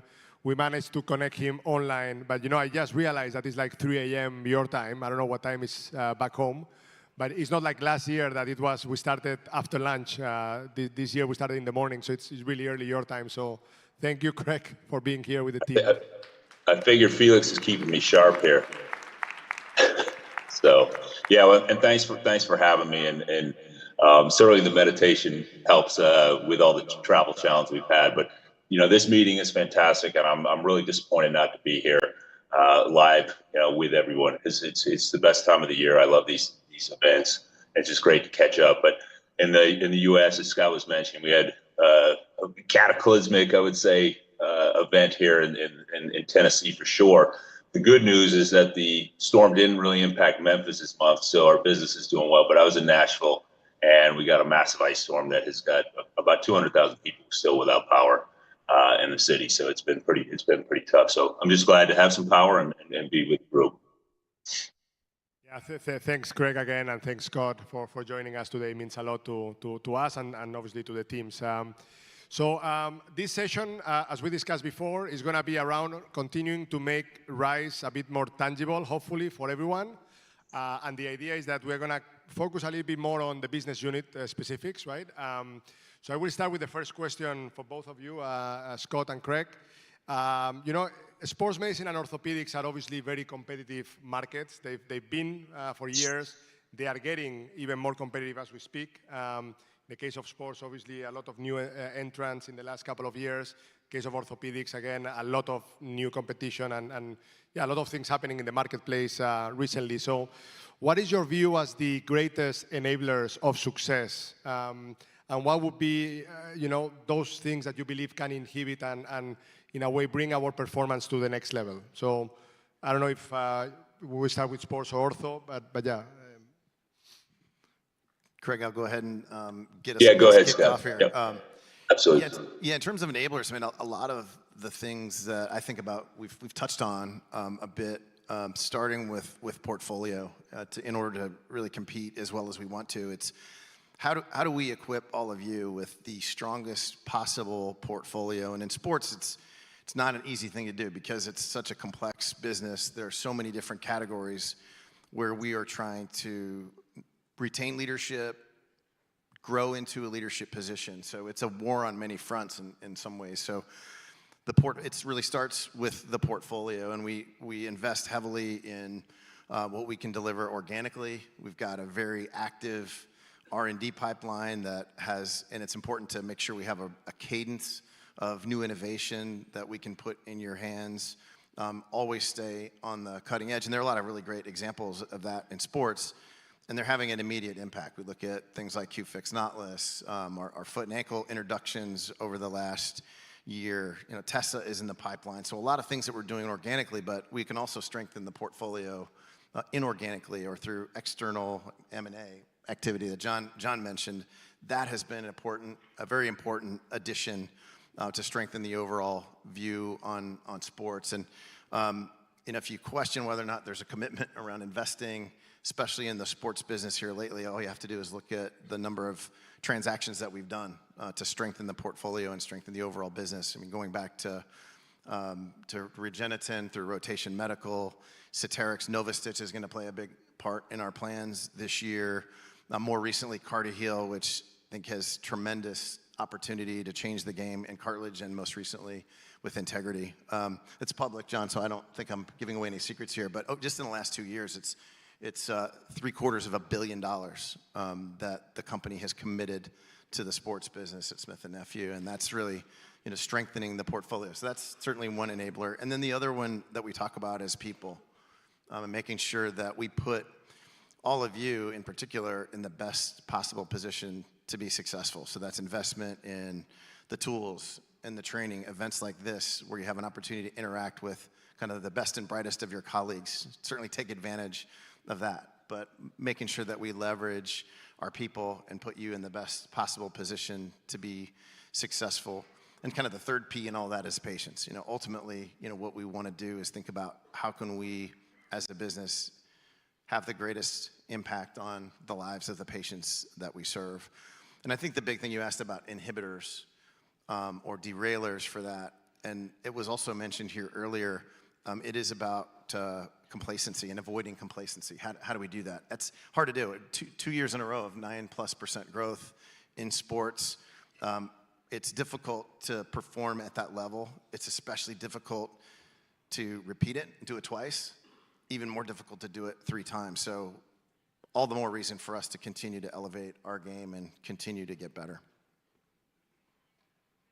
Thanks, Scott. Maybe Craig, over to you. Yeah, well said, Scott. And Joaquin, you started off, you talked about the competitiveness, and I've been in a couple of different industries, and I certainly say orthopedics. I said that at the U.S. meeting last week. I mean, it is viciously competitive, almost violently competitive from a business standpoint. And, with that, I think when you're in that kind of environment, much as Scott, just referenced, I think number one is our enablers people, right? I think everybody sitting in that room, it is the hallmark of great organizations is sales channel. And so the people in this room are our key enablers and are what's going to differentiate us again versus Stryker versus Zimmer or J&J and other competitors. So getting into that as well, much like, we're really proud here at Smith & Nephew that we have great products, right? And across the whole portfolio, be it trauma, be it hips, knees, robotics, we have really great products that are out there.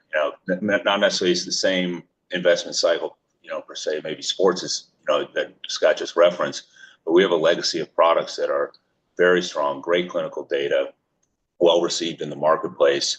And so as a salesperson, and to hit our strategy right now, we've got everything we have to win, right? And we have what we need to drive the business. So I think from a product standpoint, that's key. And then, continued innovation, though. I don't want to at all give this the innovation is not happening because, when we look at what we need to do, we've got more coming out, again, new nail coming out from a trauma standpoint. We've got the continued investment in Corey. Innovation is going to be a key enabler for us in terms of how we differentiate and ultimately to both patients and most importantly, the surgeon who's making the call, right? Is you have to have innovation to drive change. And you get that combination with people and people who are well prepared and deliver a strong message and deliver the product, that's where you will get change. I think I'll add as well, Scott uses this term all the time is that, yes, sports is a team game. Certainly, I would say ortho is a team game, even more so in many ways because of this balance between the front line and the back line and from an operations and logistics and the amount of time and energy and coordination that it takes, to serve and take care of our customers. Again, you think about when you do a case, the amount of equipment that has to be there to make each and every one of you successful is key. So we working as one group, as one unit, is vital. And I will just say it's been really great to watch this international team. This blend between driving the commercial and driving the top line, but also the discipline in terms of driving the market or driving the business in the right way. Working closely across the board with all your partners to deliver the results that you have. So that's what I would say from an enablers. And similar to what Scott said, I think that the complacency. To me, it's about the commitment to raising your standard. I think the derailer is the commitment that you're going to put in, and that each and every one of you in the room will put to raise your game. And again, to know your product, to know your business in and out. When I look at the very best, understand the unique dynamics that a customer, that a hospital, that an administrator, whoever is making the ultimate decision, they understand that better than the competitors do, and they find solutions that are best appropriate and most appropriate to drive change and deliver growth for this company. So, to me, it's about that commitment to raising your game, and it's each and every single day. And Scott mentioned complacency. I think that probably is the right term to use as well. And I think that that's the derailer. As long as when that happens, that's when organizations get lazy or don't deliver on what they need to do. So. Thanks, Craig. And glad to see you back to power, Craig, right? And we even both shaved, right? When we were there yesterday night, we said, okay, let's see whether we get power to shave ourselves. So we did. So that's great. Hey, I've got a difficult one for Craig and Scott. So with everything we heard about RISE, and we've talked about it this morning, we've seen various team conferences where we talked about the strategy. If you were a sales rep now, what would excite you about it? And what would you do differently in 2026 than what you've did last year? Maybe, Craig, you want to start? Sure, I'll start. I think first off, relative to RISE, I think what would get me excited sitting in the room right now is it puts customers and it puts patients first, right? It's front and center. I mean, if you think about, we need to reach more patients, and as many of you know, I'm not only the president of orthopedics, but I'm a patient as well. And having gone through that experience, and it gave me a new perspective on the role, the importance of what we do. I mean, across the organization. From developing technology right down to the actual case itself. I mean, the reason why my case went so well is because I chose a site in Orlando, which had a great surgeon, but just as important, it had a great sales team who were top of the game. And while I don't remember anything in the surgery, I do know that the reps played a very, very valuable piece in making sure that case went very smooth. And that I'm, doing, back to normal and doing the things that I love to do. So I think, number one is it puts patients first.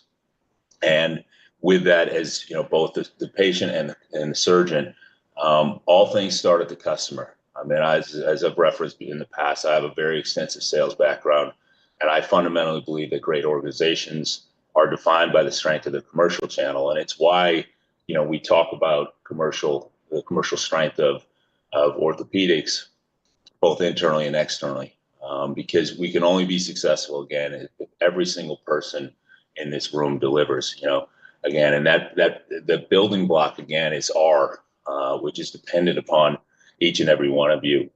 We can have the best strategy, we can have all the products in the world, but if the belief and the commitment isn't in this room, to press and push, we're not gonna achieve our goals. I can certainly tell you that. And I'll come back again. I think in this room as a salesperson, that kind of pressure, that quote, "The pressure is a privilege." That's what we all want, right? So as salespeople, it starts with you, and it starts with the patient, because obviously that's where the interaction happens. I think as sales leaders, which I think the sales leadership role is probably one of the most challenging, demanding, is you have to do, execute at the on the commercial strategies, and then you also have the intersection with corporate and delivering on the goals there as well. I'll just thank everybody in the room on both the ortho sports side and the sales leadership part, because it just our success is dependent upon you, upon the building blocks that you put within moving forward. And then I think the second piece, getting to the RISE strategies too, is the continued investment in innovation. I mean, the second building block is innovation. And I think that one of the things from an ortho, we're really fortunate, as a company, ortho still is the largest, is where we invest the most money. And that's a real testament to the belief that the organization has in orthopedics. You see that we continue to invest in implants. We will have a significant investment in CORI from a differentiation standpoint. So, and that's across the board. That's whether or not it's in trauma, that's in recon or robotics. So, I think that's the part that I would get excited. Those two fundamental building blocks. Felix, getting back to your ask about like what would I do differently? I think it's a little bit along, not to call out Mark Thompson, but I think like what Mark and Damon are doing down, with our Hopco and looking at customers differently and rethinking kind of the old paradigm of how we're selling to customers. I think that is probably what I would look at 2026. I think they've done a really nice job of getting out of just selling, just implants and the technology, but really understanding the full spectrum of what the customer buying needs are. And I think, you as a salesperson, you as a sales leader should be really thinking and asking yourself, are you looking at this, looking at it a little bit differently? Yeah, Felix, I can tell you this, that you asked if I was a sales rep today. I can tell you if I was a sales rep today, we'd be in big trouble. Craig, maybe you were maybe a much better sales rep than I was, but I think about what we ask of our reps today at Smith & Nephew. We ask you to be clinical experts, to be experts in kind of every procedure, technology experts in a variety of different technology categories. We ask you to be customer obsessed in how you care for our customers. Sometimes that involves being a counselor or a therapist. We ask you to be kind of operational experts and problem solvers when things don't go according to plan. So it's a tremendous weight that we place on our sales reps in those roles. And so I have a profound respect for what it is that you all do today. And I'm very, very glad that it's, you are the ones in those roles today doing that, because it's such a crucial part of what we do. So for that, we should all be grateful that I'm not a sales rep today. But if I was, some of the things that would make me so excited about the RISE strategy is that, number one, we've kind of come out of this mode of, we're focused internally, we've got things we needed to fix. This is a strategy where we're now going on offense. We're on our front foot, so to speak. And so I'm very excited about how explicit we are about that. What is our ambition as a company? What is our commitment to each of the business units? And, as Craig said, sort of starts at the very beginning with how many patients we can serve and the kind of impact that we can have. And it's all, I love how it's just beautifully connected to kind of our purpose as a company, which is really, really powerful and rooted in our cultural pillars. So it's a lot of really great connections. So I think it does a nice job with that. I also think about as a rep, and I certainly have been in rooms before where you have a kickoff meeting and you find that you're up there doing like shadow puppets because there's really nothing new to talk about. We're talking about the same thing that we talked about last year. No new products, no new programs or initiatives. That is not the case at Smith & Nephew. Certainly within the businesses that we're talking about here, and I can speak for Wound and ENT, they're in rooms like this one as well, having discussions around all the opportunity that we see within our business. There's so many ways today for a Smith & Nephew rep to win. And so that, to me, is really encouraging, really exciting, and something that hopefully you all recognize as you go through your breakout sessions and chart your plans, think about all the different opportunities that you have, and it may be different depending on what country you're in, what opportunities you have, what products you can sell, but everyone here has a story, everyone here has a path to get to a point where we're winning. So that to me is really exciting. In terms of what I would do differently, I don't know if this quote will translate well, but my dad is a very quotable person, and he's someone who might say that if you aren't able to look back at your younger self and realize that you were an idiot, then you're probably still an idiot. So I think that what that says to me is, like, we all learn. Life is kind of a journey, and we're learning every step of the way. And I think you look back and you call it a mistake or what have you. It's just an opportunity to kind of apply some lessons to whatever we're doing next.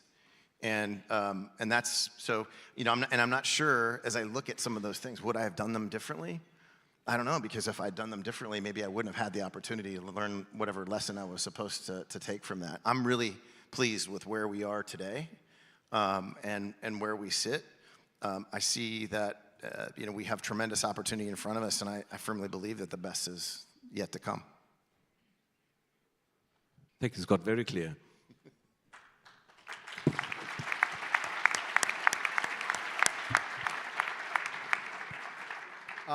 So we have a last question, which is more built. Is basically for everyone to share a couple of of thoughts around, again, our winning culture for 2026. We've discussed this morning around, again, the mindset of being better every day, which is it's a great mindset to have. But when you are already performing at high level, you need to kind of challenge yourself a bit more. So yeah, I think a question to each one of the panel members would be, how are you personally challenging yourself this year to live up to this mindset?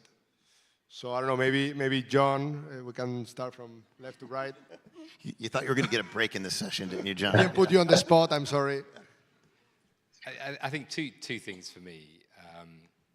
First and foremost, sort of driving AI implementation through the organization. For me, that's a huge learning opportunity. I think AI more broadly is a huge learning opportunity for all of us. It's a new field.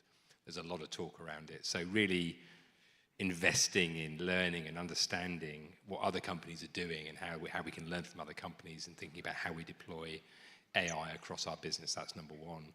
And then secondly, frankly, getting out there and seeing more customers. On the times when I do spend time in hospitals and in OR rooms, I learn a huge amount personally. So I don't get to do it as often as I would like. So doing more of that in the year ahead would be great. I'm going to use our new behaviors that we've just rolled out as a framework, and I'll pick, for me this year, the reimagine it. I think that's a behavior that I can double down on to be my best every day. And it's more about experimenting, learning, getting almost uncomfortable, being, or should I say, being comfortable, getting uncomfortable, if that even makes sense. But that's what I think I need to really think beyond my experiences and what my intuition will tell me, and push myself out there to think about things in the art of the possible way. So I'm going to double down on that one. I'll take your lead, Elga, on talking about the behaviors that we're just rolling out, and one of them is owning it. And I think about kind of all the different aspects of that. It's about having courage, and especially as we enter a year in which we're coming off so much success, is how do we keep that going? We can't afford to sort of decelerate in the coming year, and so what it means is we all have to kind of sharpen our accountability. It would be very easy to sort of sit back and say, we've got this. I also know that will come into play as any year sort of plays out. What tends to happen is that there are surprises. There are obstacles. There are things that come up in our way. And so how are we going to work together in order to get through those? I think about it in terms of, we all probably use navigation apps like Waze or Google Maps when we're trying to find our destination. And there are times when you'll run into traffic or there'll be an accident that shows up, and what does the app do? It recalculates and recalibrates. It just finds you a different way to get to your journey. And so I think that is something that I think about. Sometimes it's the unknowns. What are we going to face this year? There will be some surprises along the way, whether it's in your territories or whether it's sort of at a more macro level. But there'll be some things that, as much as we might plan this year, it will not go according to script. There will be some things that we have to address and deal with. And it's really about kind of our courage and our commitment, our belief in the plan, that we will find a way through that. Thank you, Scott. Craig, anything to add? Yeah, I'll probably just quickly add, I think to me, it's about this continuous improvement journey that we're on, right? And I think that I'm really pleased with where the team is at, in leadership, and how we continue to move from reactive, kind of the backwards looking, view of how orthopedics is doing, to more proactive. And I think this is a blend of everything that, Scott, John, Elga just mentioned as well is, for example, how do we use technology to get better insights, more proactive insights into where we're driving the business. So to me, it's just this commitment to continuous improvement across every segment and strengthening the business, which again, I'm really pleased with everybody in this room and all from an ortho perspective and the leaders that are doing it. And we've got a journey that we're on, and we'll just continue this journey. So. Thank you. So yeah, I think with this, we are coming to an end of this panel. I want to again thank you on behalf of Felix and myself. I mean, it really means a lot that you are here with us today. I know that, with the new business unit structure, the business unit model, for the global presidents, you have to be everywhere, at the same time. It makes it difficult. And for ExCo members that have cross-business unit responsibility, that is multiplied by 3-4 times, right? I don't know how many kickoff meetings we have globally for all the business units, but the fact that you are here today, you've been here in the last 3 years, all of you have supported us in these meetings, means really a lot to us. So thank you very much, and please, a big round of applause.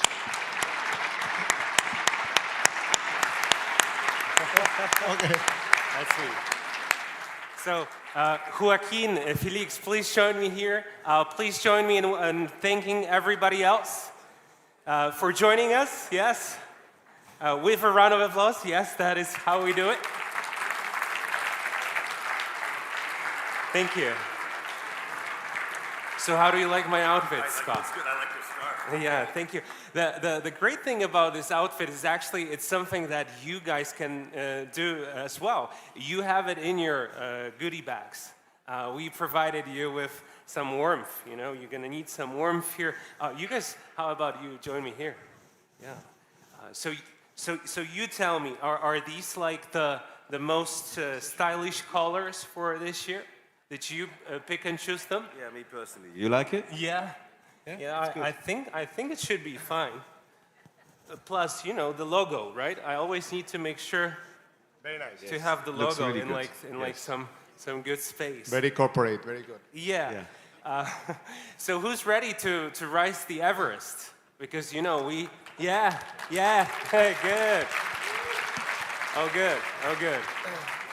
So rise is actually the key word that we're using here. And to know about, how not just to feel ready, but also to be really prepared, we have these two gentlemen tell us some details. So for the one last time today, please give them some energy, and we get there. Good.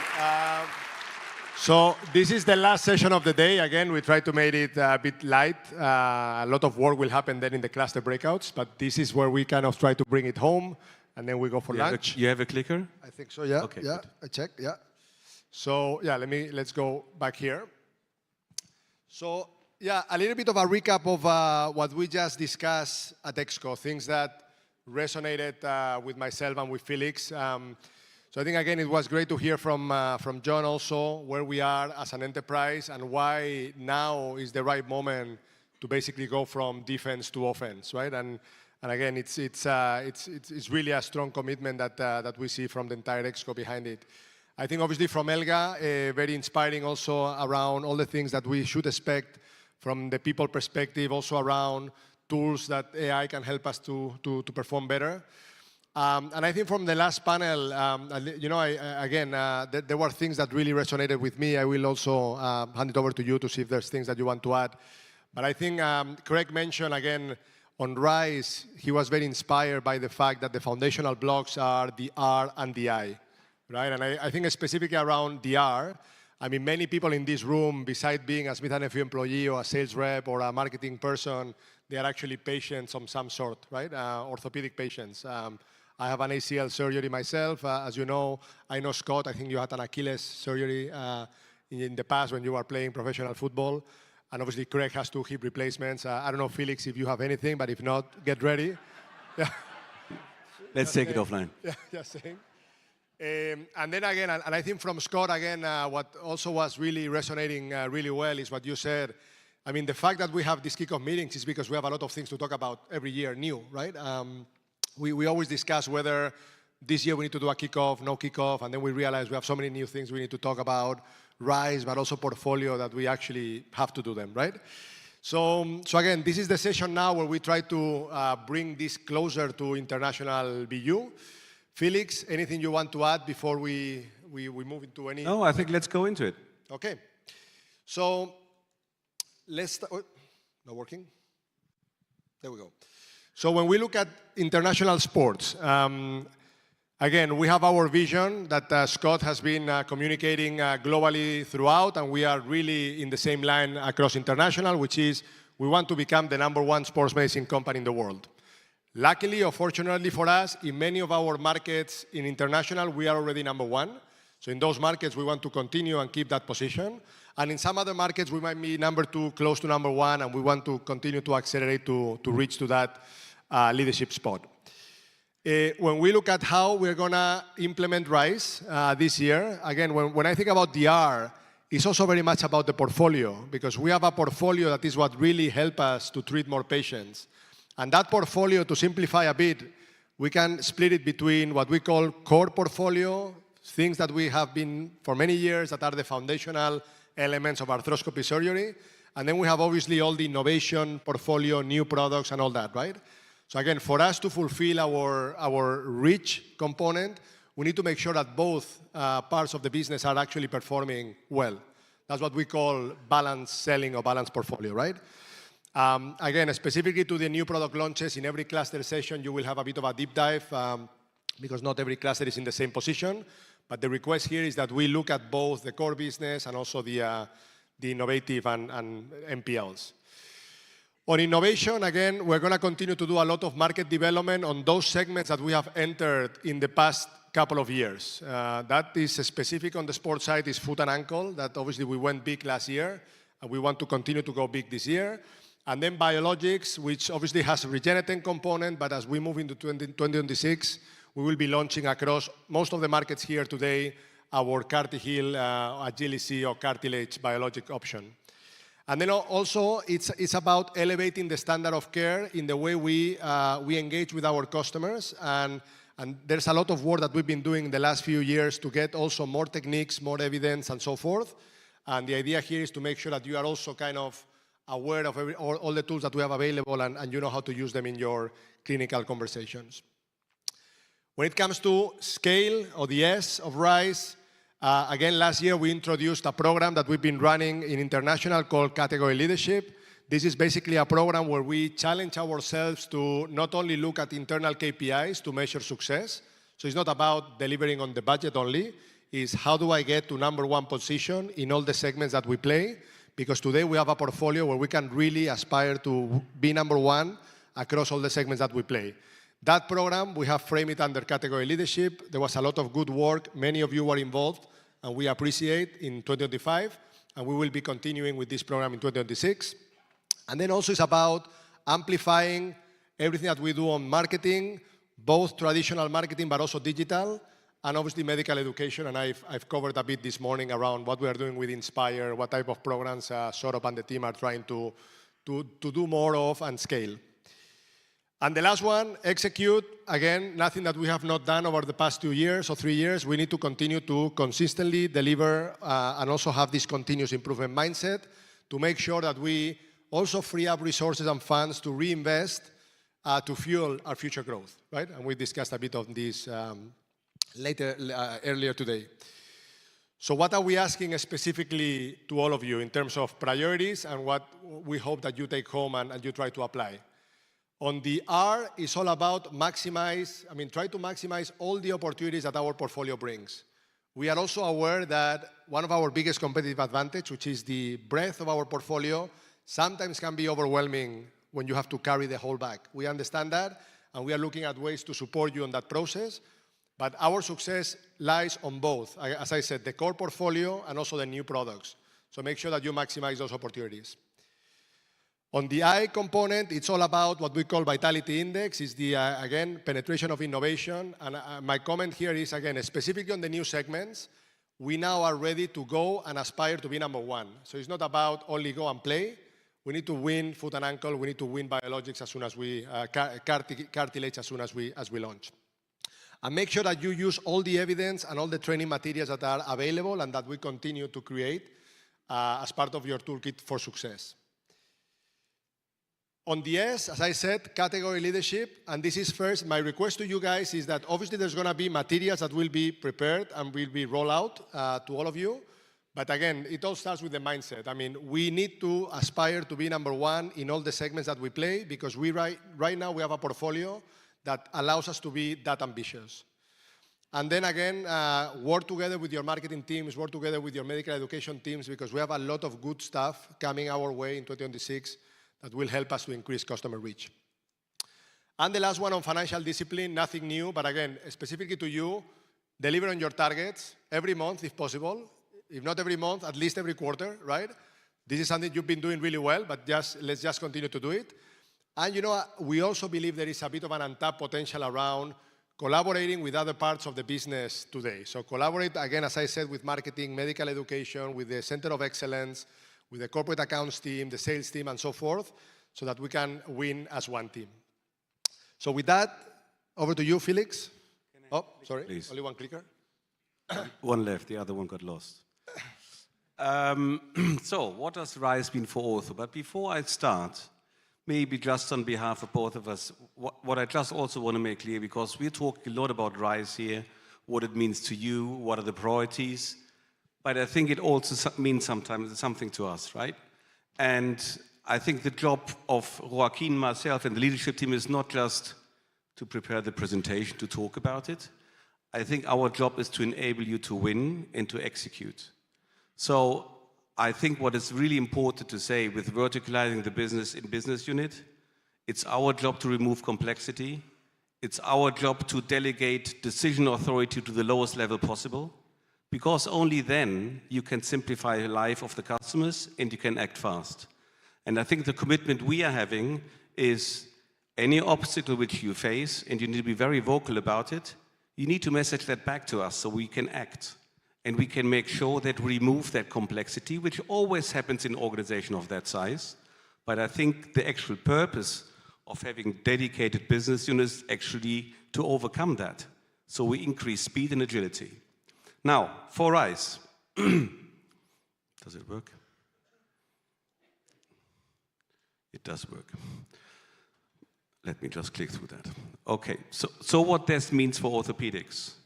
As I said, reach means we're going to go into new customer segments and we're going to expand the segments we decide to play in, but that also means we're going to leave certain segments which we decide not to play in because it doesn't deliver us the return on investment which we require. So it's all about choices. It is not about adding additional stuff, it's making choices and execute on them very consequently. When it comes to innovate, I've talked about it, right? Of course, it's about products, but it's mainly about the way we work, in the way we position our portfolio, and we should not distinguish between technology, implants, or traditional products. There's no point in putting technology anywhere if we don't talk about the core portfolio we're having, because it's an enabler. And let me just give you a few examples. Once we deliver, and we've talked about it just in the break, John, 86 CORI, which is great, into our markets. But that's not where the journey...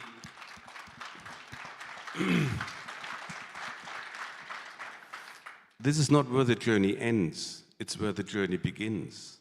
Because making a core replacement a success heavily depends on how it's being utilized. And it's being utilized once or twice a month, it's a toy. If it's being utilized every day, it's impacting the standard of care. And our job is to make sure that we shape the way healthcare is provided by making sure it's a standard of care. So there are quite a lot of opportunity we are still having in order to make sure our assets are being utilized in the right way. And when we decide on which segments we want to play, and I come to the S, every new customer will be assessed of what we get back. And once we assess what we get back, we decide what offering we provide to make sure that we stick to the commitments we make, but the customer also has the ability to stick to the commitments they made, ideally contractually. And this is what we look at for every base. So in case you've got new customers, look at it very, very consequently, what do I get back for all the efforts I do? Because you do a lot of efforts. You visit the customer, you train the customer, you make sure that all the products are there. There's a lot of your valuable time which you dedicate to that customer. We want to make sure we get back what we invest. And most importantly, when it comes to execution, and I've said that before when I spent the last 2 days with our leadership team, it is not about supply chain needs to deliver X, commercial needs to deliver Y, and marketing needs to do something. This is one team. When we assess success, and that's how I'm going to assess success, if we act as one team towards the customer, and this is how we need to collaborate. So in everything we do, I do not distinguish between any support function or primary function. This is one team because not one function can deliver it by itself.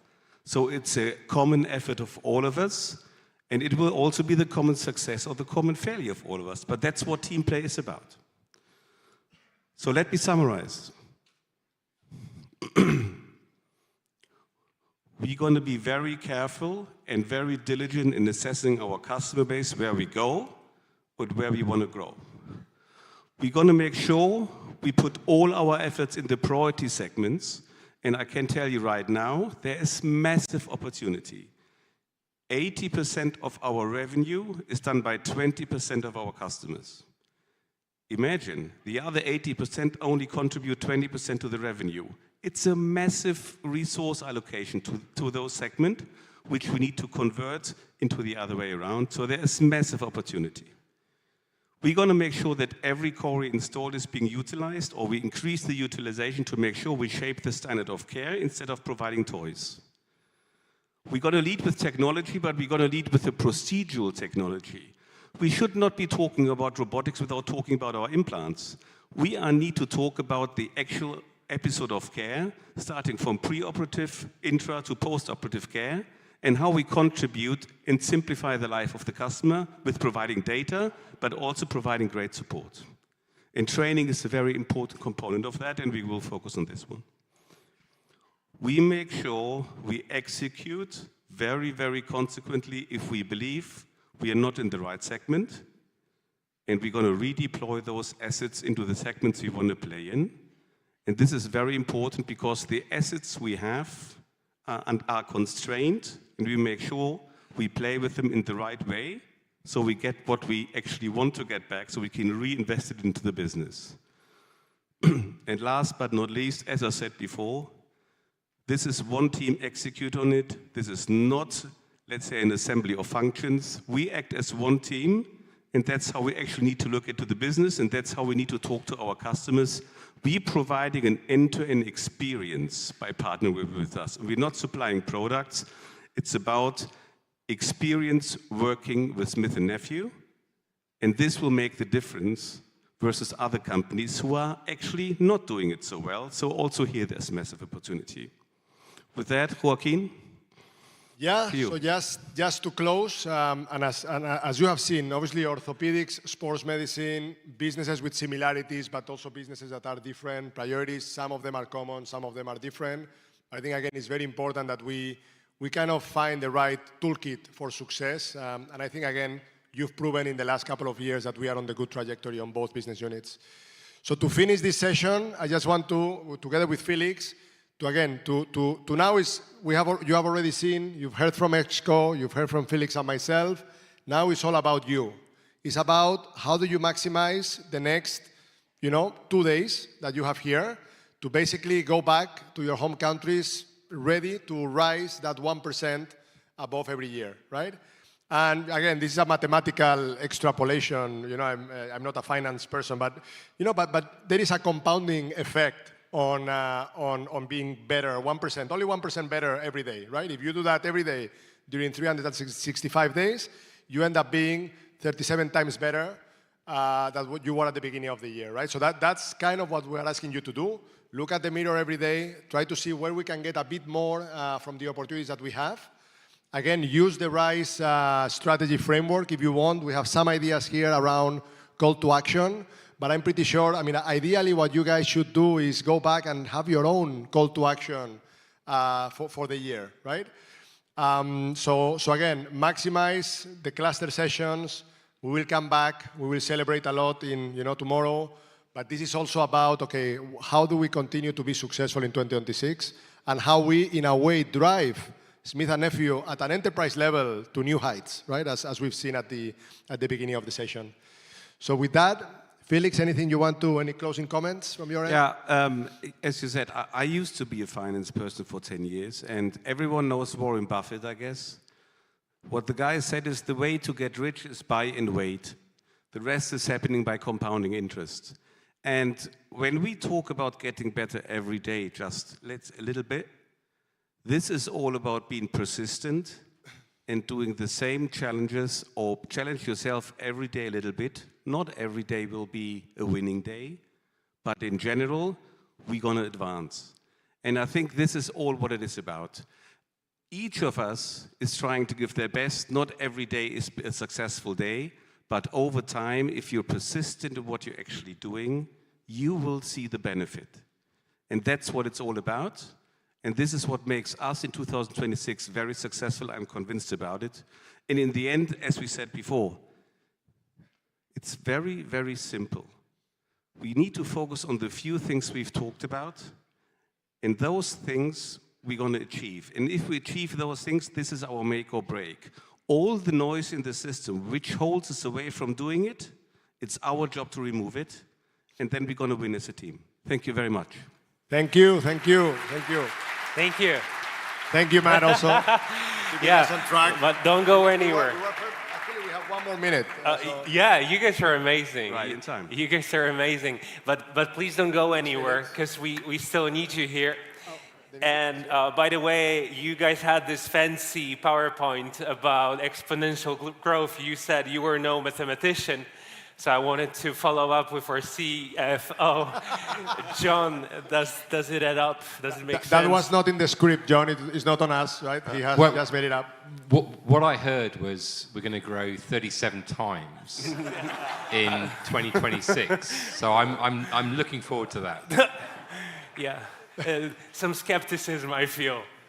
Not at all. I've got full confidence in the team. I think they did a great job. 37 times.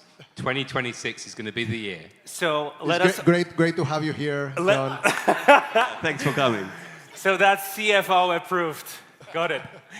All right. And now to also talk about the details and the actionable things that we can do. You just mentioned that everybody will have to find their own way.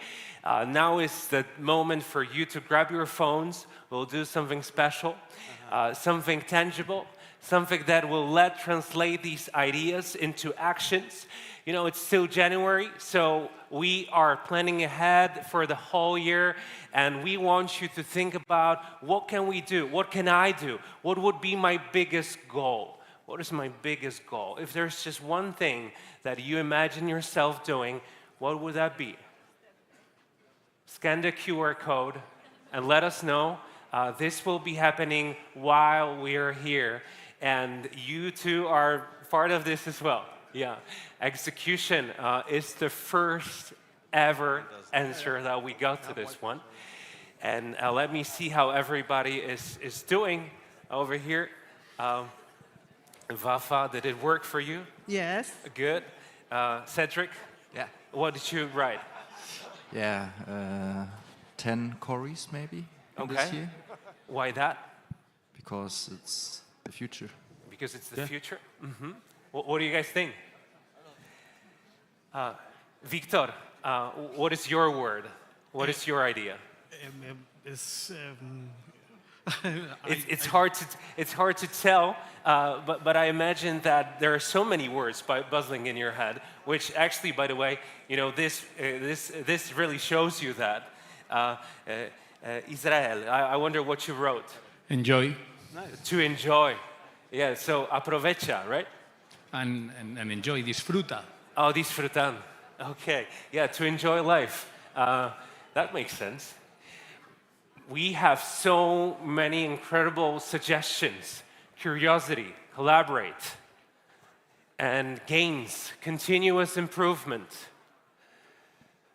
Fly higher, rise further, somebody said. Category leadership, Oh my goodness. How are you feeling with all of this? I think it looks great. A lot of words we recognize, right? So I think we're getting there. Yes, absolutely. Yeah, people listen. It's good. Yeah, we put a lot of work into this session. What did you write? What did you get? So I had winning, I had no complacency. No complacency. And I had be I remember better. you said that earlier today. Yeah, be better. I don't see, where is it? Felix? We need to go out and try, and we need to fail fast and win. All right. John, did you write every quarter? Was that what you wrote? Every month, yeah. Every month, for sure, for sure. Thank you. So constant growth. How about you, sir? It was be better every day. Be better every day. How do you understand it?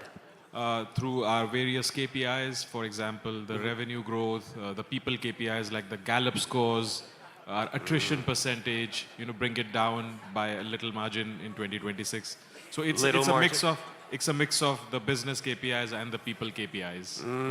How do you find the perfect balance? It is my job, right? I mean, I am from HR, so I have to balance between the business and people, right? And we have great leader like Joaquin who does that perfectly. I didn't pay him for saying that. Joaquin and Felix, please join me over here. We will be having more of this. And also, we have a few more minutes.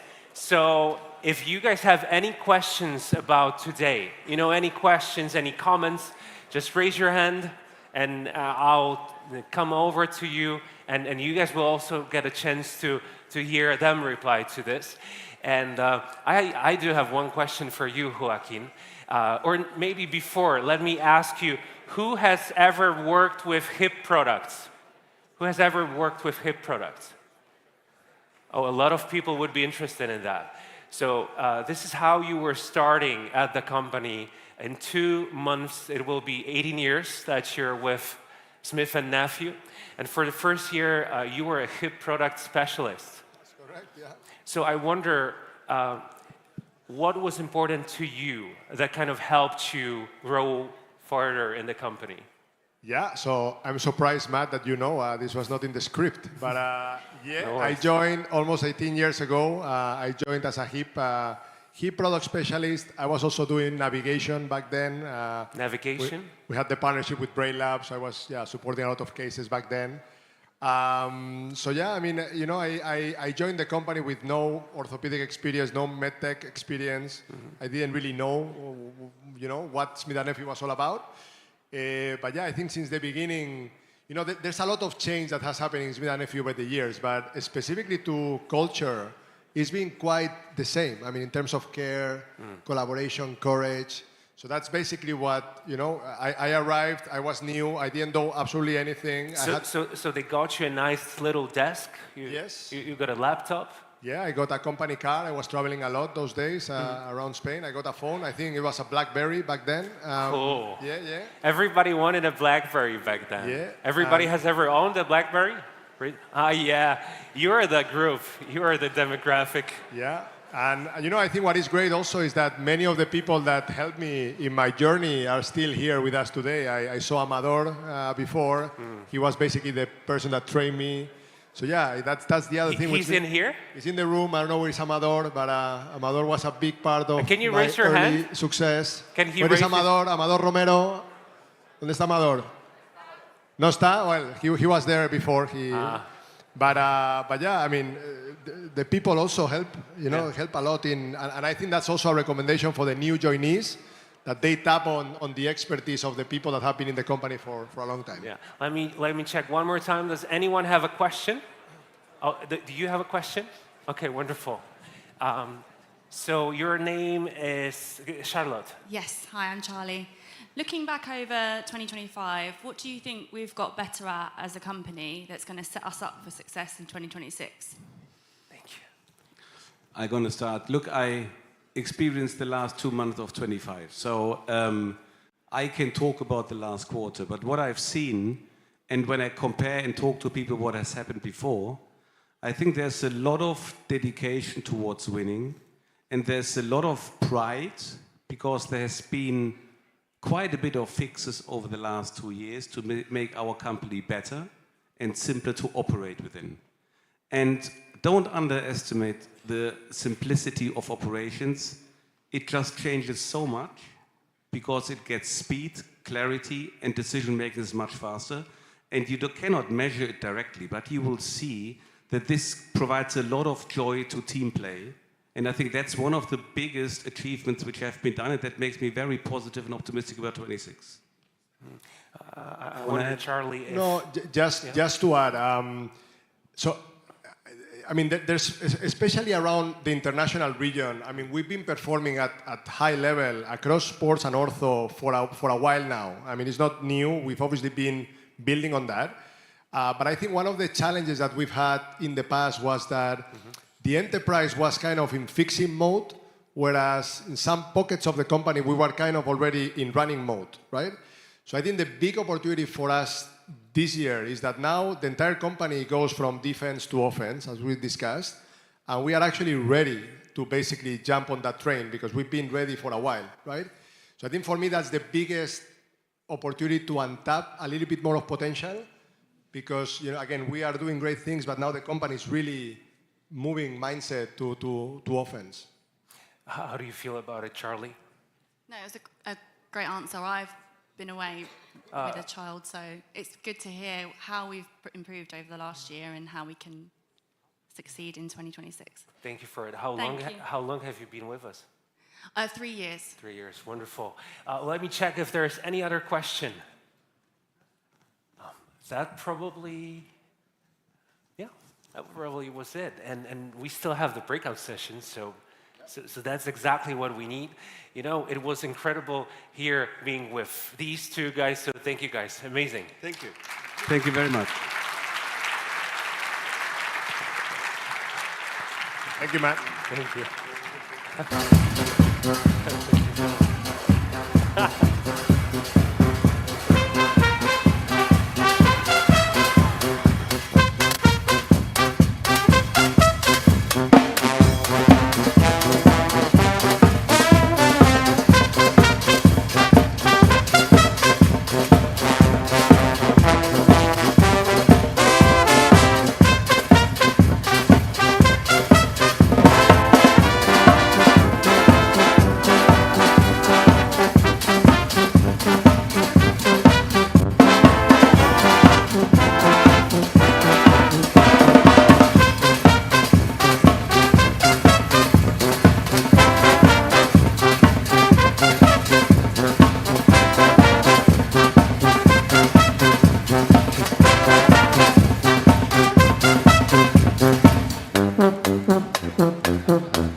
Hey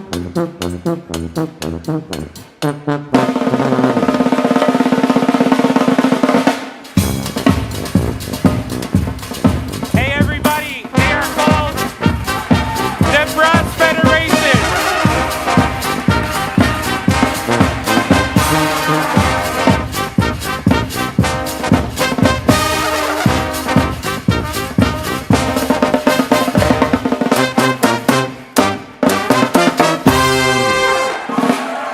All right, I want you to know, these guys, they live in Warsaw, they are locals, and they are called the Brass Federation!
Brass Federation.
Thank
you.